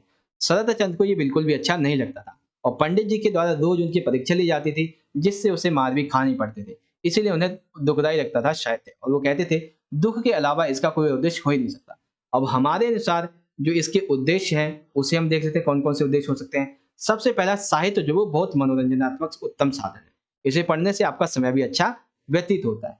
यदि मनुष्य जो वो अच्छा साहित्य पढ़ता है तो मनुष्य का ज्ञान भी बढ़ता है, उसकी सोच को एक नई दिशा भी देखने को मिलती है। साहित्य में इतिहास संबंधी जो तथ्य वो बहुत से विद्यमान है। साहित्य के माध्यम से इतिहास की एक अच्छी जानकारी भी मिलती है। साहित्य पढ़ने से समाज में व्याप्त जो सामाजिक मान्यताएं होती हैं, जो विषमताएं होती हैं, जो कमियां होती हैं, जो खूबियां होती हैं, इन सभी को हम बहुत अच्छी तरीके से समझ सकते हैं। तो ये चीज आपको समझ में आ गई होगी बड़ी आसानी से। ठीक है, आगे आ जाते हैं। तीसरा क्वेश्चन है, कला के प्रति लोगों का नजरिया पहले कैसा था और अब उसमें क्या-क्या बदलाव आया है? तो देखते हैं भाई, पहले जो लोग थे वो कला की कम कदर किया करते थे। हालाँकि अभी क्या है, अभी जो लोग हैं कला की अधिक कदर करने लगते हैं। पहले ऐसा नहीं कि कदर नहीं करते थे, लेकिन ये सीमित थी। कहाँ पर? राजे महाराजाओं या फिर अंग्रेजी दफ्तरों तक, जो अफ़सर है वहाँ। आज कला जो है, कला का और कलाकार दोनों का ही सम्मान किया जाता है। अब तो इसे भी एक शिक्षा का अभिन्न अंग बना दिया गया है। आज ये जीविका का एक मूलभूत साधन बन चुका है, मजबूत साधन साधन है। विभिन्न स्थानों पर कलाकार आज इसके माध्यम से पैसा, नाम, शोहरत, दौलत सब कुछ कमा रहे हैं। आज आदमी इसमें रुचि रखता है, ठीक है? वो प्रसिद्ध कलाकार जो होते हैं, उनके जो हस्तलिखित शिल्प जो होते हैं, वो नहीं लगा पाते अपने पास, तो उसकी जो फ़ोटोकॉपी होती है, प्रतिलिपि, वो लेके आते हैं और जो है मतलब कि उस कलाकार का सम्मान करते हैं, ठीक है? इस आधार पे हम ये कह सकते हैं कि कला के प्रति लोगों का नज़रिया पहले से वाक़ई में अब बहुत कुछ बदल चुका है, ठीक है? दूसरे सैंपल में हम क्वेश्चन देख लेते हैं। मकबूल का अपने पिता में सबसे ज़्यादा लगाव किससे था? तो किससे था? दादाजी थे। और कैसे था कि दादाजी की मृत्यु के पास वो काफ़ी गुमसुम हो गया, ठीक है? उसे काफ़ी बड़ा सदमा लगा और किसी से बातचीत नहीं करता था, हमेशा जो है दादा के कमरे में ही रहता था, वहीं सोता था, खाता-पीता था, इस तरीके से। उसके बाद है शरत और उसके पिता मोतीलाल, इसके बीच में स्वाभाविक कोई समानता बताइए। तो शरत अपने पिता की तरह साहित्य पढ़ने और लिखने का शौकीन था। उसने उनके पिता की पुस्तकालय की जितनी भी पुस्तकें थी, उन सभी को पढ़ लिया था। शरत के पिता स्वाभाविक रूप से स्वतंत्र व्यक्ति थे। शरत भी ऐसा ही था। उसने कभी भी बंधकर रहना नहीं सीखा था। अतः कहानी में नाना के हजार बंधन भी उसे नहीं रोक पाए थे। शरत तथा उसके पिता सभी लोगों को समान दृष्टि से देखते थे। उसके लिए कोई भी छोटा, कोई भी बड़ा नहीं होता था। और शरत भी अपने पिता की भांति खानाबदोश या फिर कह सकते हैं यायावर प्रकृति का, यानी कि एक जगह से दूसरी जगह घूमने वाला व्यक्ति था। ठीक है? तो ये एक-एक मार्क्स के आपके 2 क्वेश्चन। अब देखते हैं बड़ा-बड़ा क्वेश्चन कौन-सा है? तो ये है कि मकबूल के बचपन की जो एक शरारतपूर्ण घटना है उसका बताइए। मतलब वो जो घटना है वो बताइए। तो मकबूल जब दुकान पर बैठा होता है, सारा ध्यान जो है वो एक तरीके से कह सकते हैं ड्राइंग पर लगाता है। तो घटना क्या है? सिंपल आपको जो एक अभी क्वेश्चन मैंने आपको यहाँ पे बताया था। कौन-सा क्वेश्चन? ये वाला, ठीक है? कि किस-किस तरीके से हम कह सकते हैं दुकान पर उसका जो कलाकार है वो उभर कर सामने आता है। सेम क्वेश्चन यही लिख देना है। बस आखिरी में आपको क्या लिख देना है कि उसने इससे प्रेरित होकर क्या किया था? अपनी जितनी भी ऑयल पेंटिंग्स थी, मतलब जो अपनी बुक्स थी उनको बेच दिया और ऑयल पेंटिंग करने का सोचा। तो ये थी उसकी एक सबसे बड़ी शरारतपूर्ण घटना, ठीक है? आप इस क्वेश्चन को इतना, ये पूरा का पूरा इसका जो आंसर है वो लिखेंगे, याद रखिएगा। अगला देख लेते हैं। आवारा मसीहा पाठ के आधार पे बताइए कि उस समय के और वर्तमान समय के पढ़ने के लिखने के तौर तरीके हैं, इसमें क्या अंतर है, इसके पक्ष में और क्यों लिखेंगे? तो देखते हैं भाई। पहले क्या होता था? अनुशासन का, मतलब पहले का और आज के समय में अनुशासन का कड़ाई से पालन करवाया जाता था। बच्चों को ज्ञान देने के स्थान पर जीविका के जो साधन है वो उपलब्ध कराए जाने पड़ते, मतलब उपलब्ध अधिक कराए जाते थे। पहले बच्चों को प्रतिदिन परीक्षा ली जाती थी, वही प्रावधान हमें आज भी देखने को मिलता है, क्योंकि आज जो मतलब इसी वजह से जो लोग हैं पढ़ाई से दूर भागते जा रहे हैं। विद्यालय में खेलकूद और पढ़ाई को महत्व दिया जाता था, ठीक है? अभी के टाइम पे। उस समय क्या होता था कि पहले के समय उनकी जो प्रतिभा थी, जो रुचि थी, उस पर ध्यान नहीं दिया जाता था। ये अंतर है, उस पर ध्यान नहीं दिया जाता था। और अभी क्या है कि पढ़ाई जो है उस वो भी ज़रूरी है, उसकी प्रतिभा भी ज़रूरी है, रुचि, ये सभी ज़रूरी है। बच्चों की रुचि, योग्यता, इनको देखकर उन्हें आगे बढ़ाया जाता है। शुरुआती शिक्षा बेशक से एक ही जैसी हो सभी की, लेकिन आगे चलकर उन्हें अपना मनपसंद विषय लेने का अधिकार होता है। उसके बाद पहले के समान आज जो शारीरिक दंड है वो नहीं दिया जाता है, बल्कि बच्चों को प्रेम से समझाया जाता है। विद्यालय में शिक्षा के समान ही खेल-कूद, कला आदि को प्राथमिकता दी जाती है। उसके बाद तीसरा क्वेश्चन क्या है? ये क्वेश्चन भी हम कर चुके हैं अभी-अभी। अब इस वाले में देख लेते हैं। लेखक जन्मजात कलाकार है, ये भी हमने, हाँ, लेखक जन्मजात कलाकार है, ये वाला क्वेश्चन आपके लिए करना ज़रूरी है। लेखक जो है जब बोर्डिंग स्कूल में पढ़ने जाता है, तो चित्रकला की कक्षा में उसकी ये कला उभर कर सामने आती है। एक दिन चित्रकला की कक्षा में मास्टर जो थे, वो ब्लैक बोर्ड पर चिड़िया का चित्र बनाते हैं और सभी बच्चे से कहते हैं कि आप भी बनाओ। तो पूरी क्लास में केवल लेखक ही ऐसा था जिसने स्लेट पर हूबहू वही चित्र बनाया जो कि मास्टर ने बनाया हुआ था। उसे चित्रकला के इस कॉम्पिटिशन के लिए 10 में से 10 मार्क्स मिलते हैं। तब अध्यापक को ये एहसास होता है कि हाँ भाई, इसके अंदर कोई ना कोई कलाकार छुपा हुआ है। ठीक है? ये छोटे-छोटे क्वेश्चन हो गए। उसके बाद है बड़े-बड़े। ये समानताएँ देख ली हैं, कलाकार देख लिया है और ये वाला क्वेश्चन भी हमने देख ही लिया है। और क्या-क्या है? कार्यकलापों से अभिव्यक्त होता है, ये भी हमने देख लिया है। उसके बाद रुदन, हाँ, ये वाला क्वेश्चन करना ज़रूरी है कि जो रुदन के विभिन्न रूपों को पहचानता हो, वह साधारण बालक हो ही नहीं सकता है। तो बड़ा होकर निश्चित ही मन स्थितियों के व्यापार में प्रसिद्ध होगा। अघोर बाबूजी की जो टिप्पणी इस पर व्यक्त की है। तो अघोर बाबूजी की टिप्पणी क्या थी? देखो, इसे ऐसे लिखेंगे। अघोर बाबू की मित्र ये जानते थे, मतलब अघोर जो थे वो बाबूजी के मित्र ये जानते थे कि साहित्य सृजन के लिए मनुष्य के अंदर एक अति संवेदनशीलता होना आवश्यक है, जो कि शरत के अंदर ये गुण विद्यमान था। जब शरत अभी से इतना छोटा है, उसके अंदर ये संवेदनशीलता का गुण आ गया है, तो वह मतलब जब संवेदनशीलता का गुण आ गया, अपने आसपास के वातावरण का, परिवेश का सूक्ष्म निरीक्षण आसानी से कर सकता है। अतः अघोर बाबू ये जानते थे कि जिस बालक में इतनी छोटी उम्र से ही ये क्षमता मौजूद हो जाती है, तो आगे चलकर ये बच्चा इस मन स्थिति के व्यापार में प्रसिद्ध होने वाला है। ऐसा बालक उस संवेदना को परिपूर्ण रूप से कागजों में उकेर पाएगा और पात्रों के माध्यम से लोगों को बता पाएगा और ये आगे चलकर सिद्ध भी हुआ था। तो ये जो अकबर बापू जी थे, इन्होंने मकबूल फिदा हुसैन के बारे में जो कहानी कही थी वो वाकई में सही थी। ठीक है, ये चीज आपको समझ में आ गई। तो तीसरा क्वेश्चन है, हाँ ये वाला भी हम यहाँ पे कर चुके हैं। तो गाइस यहाँ पे देखो, अब हमने ये दो चीजें आपकी कंप्लीट कर ली। क्या क्या? एक तो अभिव्यक्ति माध्यम के जितने भी आपके टॉपिक्स थे इनसे संबंधित सभी क्वेश्चन आंसर। ठीक है, अराउंड 1.5 घंटे हो चुके हैं वीडियो को, मतलब 1 घंटे 20-25 मिनट। तो तकरीबन कितना हो गया था, अभिव्यक्ति माध्यम कंप्लीट हो गया था।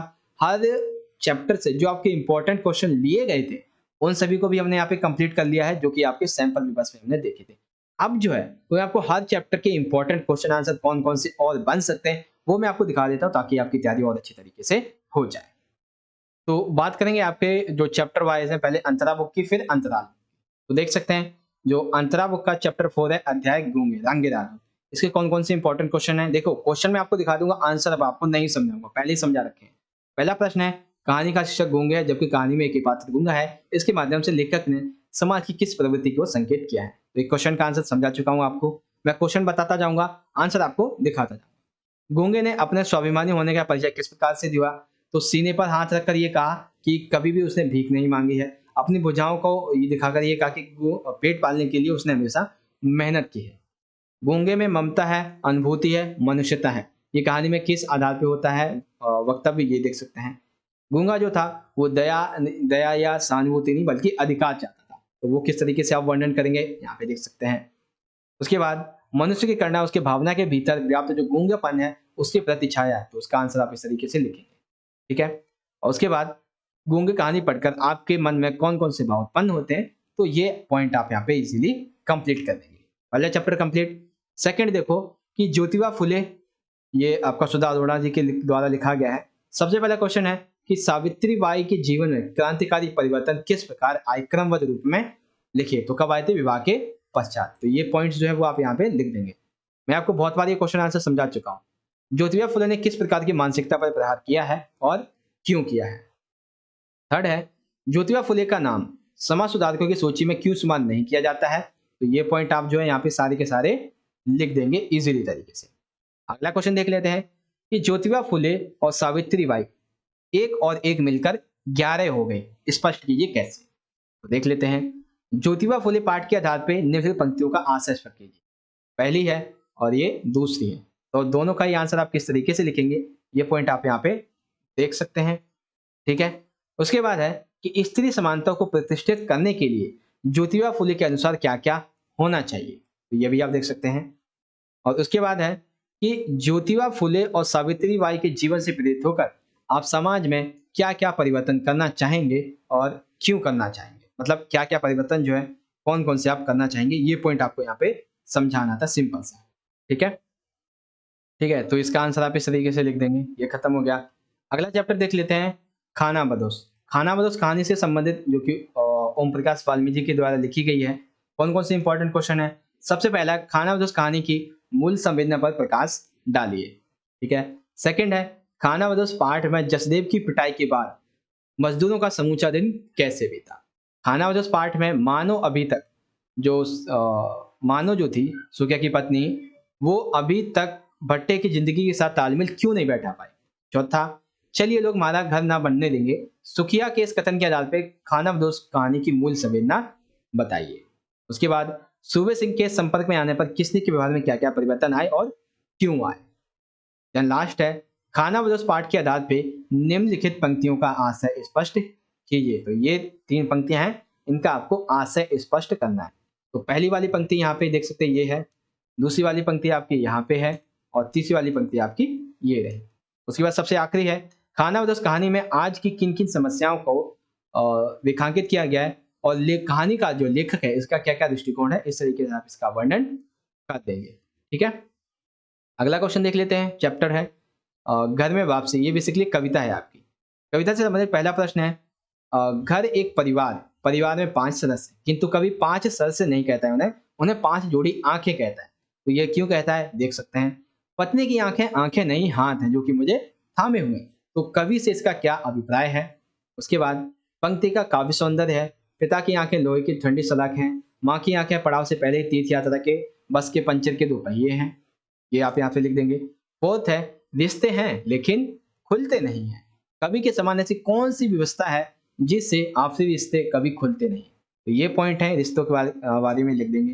फिफ्थ क्वेश्चन है, वैसे हम सज्जन हैं करीब हैं क्योंकि हम पेशेवर गरीब हैं। इससे कभी धूमिल जो इसका क्या आस है? अगर अमीर होते तो क्या सज्जन कभी कभी करीब नहीं होते? तो ये आंसर आप इस लिख देंगे।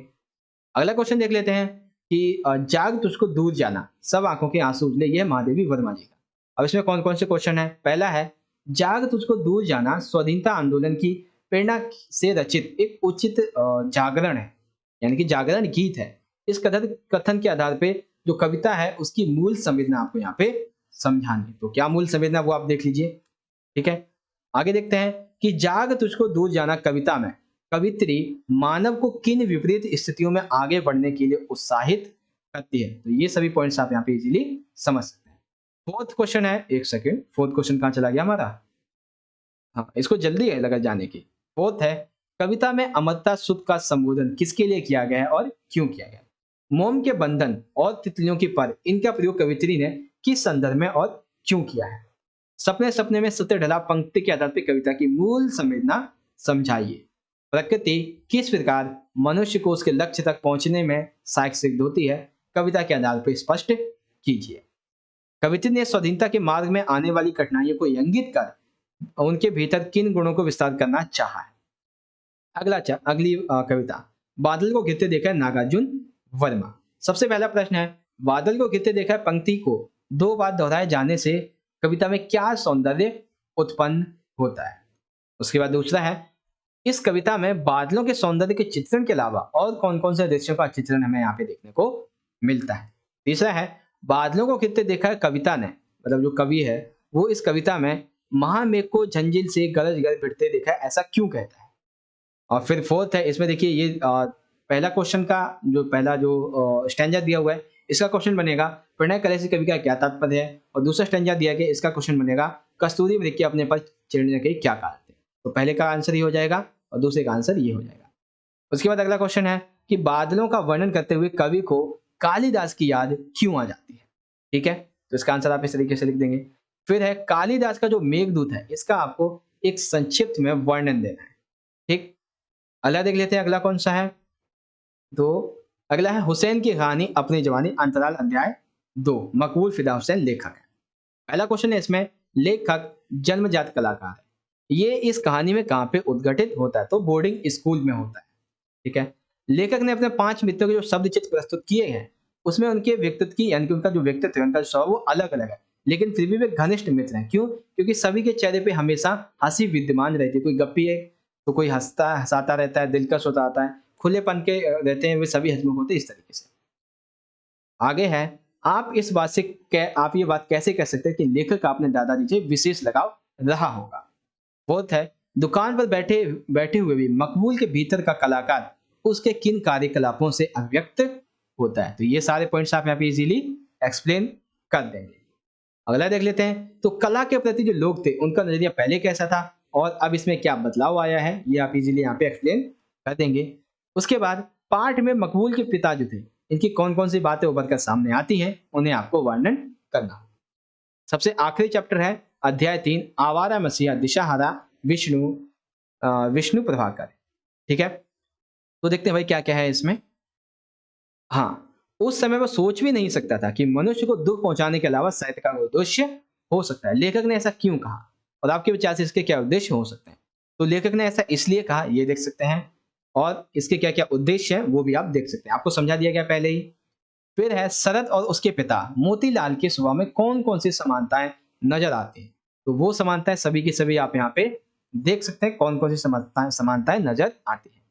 उसके बाद, जो रुदन के विभिन्न रूपों को पहचानता है वह साधारण बालक नहीं है, वह बड़ा होकर निश्चित ही मनस्थित्व के व्यापार में प्रसिद्ध होगा। अघोर बाबू जी की इस टिप्पणी की व्याख्या कीजिए। तो आप इस तरीके से इसकी व्याख्या भी कर देंगे। अगला है, नाना के घर में किन किन बातों का निषेध था और शरद को उन निषेध कार्यों को करना क्यों प्रिय था? तो निषेध बातें ये वाली हैं और क्यों प्रिय करना था तो ये वाली लिख देंगे। उसके बाद है, पाठ के आधार पर बताइए कि उस समय और वर्तमान के समय में पढ़ने के जो तौर तरीके थे उनमें क्या क्या समानता है और अब पढ़ने के तरीके में क्या क्या जो डिफरेंस आया है उसके बारे में। ठीक है, तो उस समय के बारे में क्या क्या समानताएं हैं और उस समय के बारे में क्या क्या अंतर है ये लिख देंगे। शरद की रचनाओं में उनके जीवन की अनेक घटना या पात्र सजीव हो उठे हैं। तो इसका आंसर आप किस तरीके से लिखेंगे ये देख सकते हैं यहाँ पे इजीली तरीके से। ठीक है, तो इस तरीके से बेसिकली जो हमारा टॉपिक था, कौन सा टॉपिक, ये वाला chapter wise important question answer की ये भी कंप्लीट हो जाता है। अंतरा गद्य खंड, अंतरा काव्य खंड और अनुपूरक पुस्तक अंतरा, ये इन सभी के जो इंपॉर्टेंट क्वेश्चन आंसर थे वो हमने बेसिकली यहाँ पे कंप्लीट कर लिए हैं। आशा करता हूँ दोस्तों कि आज की जो हमारी ये वीडियो थी जिसमें आपके 4 plus sample paper solution, chapter wise important question answer, अभिव्यक्तियों के माध्यम से जितने भी आपके टॉपिक जो थे, जितने भी आपके डाउट्स थे, उन सभी को हमने क्लियर कर दिया गया है और अब आपका रिवीजन अच्छे से हो चुका है। आई होप कि आपको सारे के सारे जो पॉइंट्स मैंने आपको समझाए थे, ठीक है, चैप्टर वाइज इंपॉर्टेंट क्वेश्चन के भी, ठीक, और जो अंतरा काव्य खंड, अंतरा गद्य खंड और जो व्यक्ति माध्यम में अंतराल किताब है, इन सभी के जितने भी इंपॉर्टेंट क्वेश्चन आंसर थे वो हमने कंप्लीट कर लिए हैं और लास्ट मिनट का ये रिवीजन आपके एग्जाम में बहुत काम आने वाला है। ठीक है, तो यहीं पे हम वीडियो को एंड करते हैं। आई होप आपको अच्छा लगा होगा।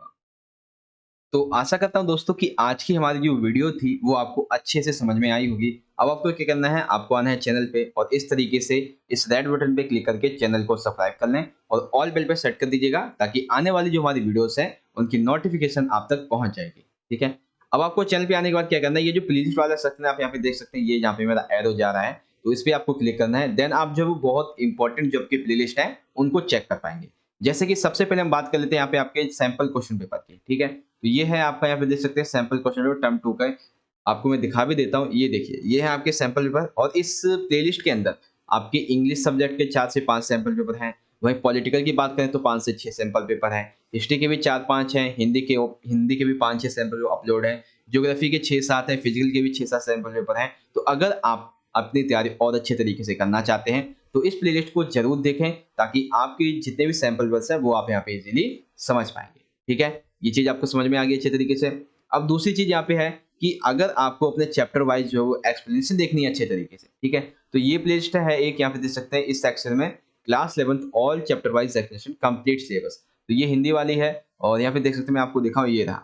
अब इसमें देखिए जैसे आपका ईदगाह है, अंडे के छिलके हैं, दोपहर का भोजन है, हुसैन की कहानी है, टॉर्च बेचने वाले हैं, आवारा मशीहा देश सहारा है, गूंगा है, ज्योतिबा फुले है, खाना बदूश है, उसकी माँ, भारतवर्ष की नीति कैसी हो, पद्माकात का काव्य खंड, कबीर का काव्य खंड, सूरदास का काव्य खंड, देव का काव्य खंड, सुमित्रानंदन पंत का काव्य खंड, महादेवी वर्मा का काव्य खंड, नरेंद्र शर्मा का काव्य खंड, ये सभी जो काव्य खंड है और जो कविताएं हैं और जो चैप्टर्स आपके, उन सभी की एक्सप्लेनेशन है यहाँ पे। ठीक है, तो इसमें आप एक्सप्लेनेशन अच्छे से देख सकते हैं।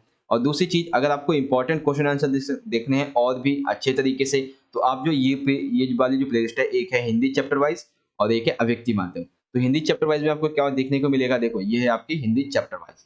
तो जैसे गूंगे है 15 मिनट में इंपॉर्टेंट क्वेश्चन समझाए गए, ज्योतिबा फुले का है तो 15 मिनट में ये भी समझाया गया, खाना बदूस 15 मिनट में समझा दिया गया है। ठीक है, जाग तुझको दूर जाना, सवा को क्या सोच ले, इसको भी 18 मिनट में समझाया गया। तो यानी कि एक तरीके से कह सकते हैं कि जो इंपॉर्टेंट क्वेश्चन आंसर है उनकी भी अलग से जो सेपरेट वीडियोस होते हैं उनको भी हमने बना रखा है, तो उनको भी देखिएगा जाके। और इसी में ही आपको यहाँ पे नीचे मिल जाएगा प्रतिवेदन, दृश्य लेखन, पटकथा, अविधि माध्यम, जितने भी इंपॉर्टेंट क्वेश्चन आंसर है उसके बारे में। और यहाँ पे देख सकते हैं कि अव्यक्ति माध्यम से संबंधित एमसीक्यू भी हैं और इसी प्लेलिस्ट में बहुत जल्दी जो आपके और भी इंपॉर्टेंट टॉपिक्स होते हैं उससे संबंधित वीडियो बना के इसमें अपलोड कर दूंगा, जैसे जनसंचार माध्यम है, डायरी लेखन कला है, पत्रकारिता के विविध है, तो ये सारी चीजें आपको इसमें आप यहाँ पे इजीली पढ़ सकते हैं। ठीक है, समझ में आ गया आप सभी को ये चीज जो आपको बतानी थी।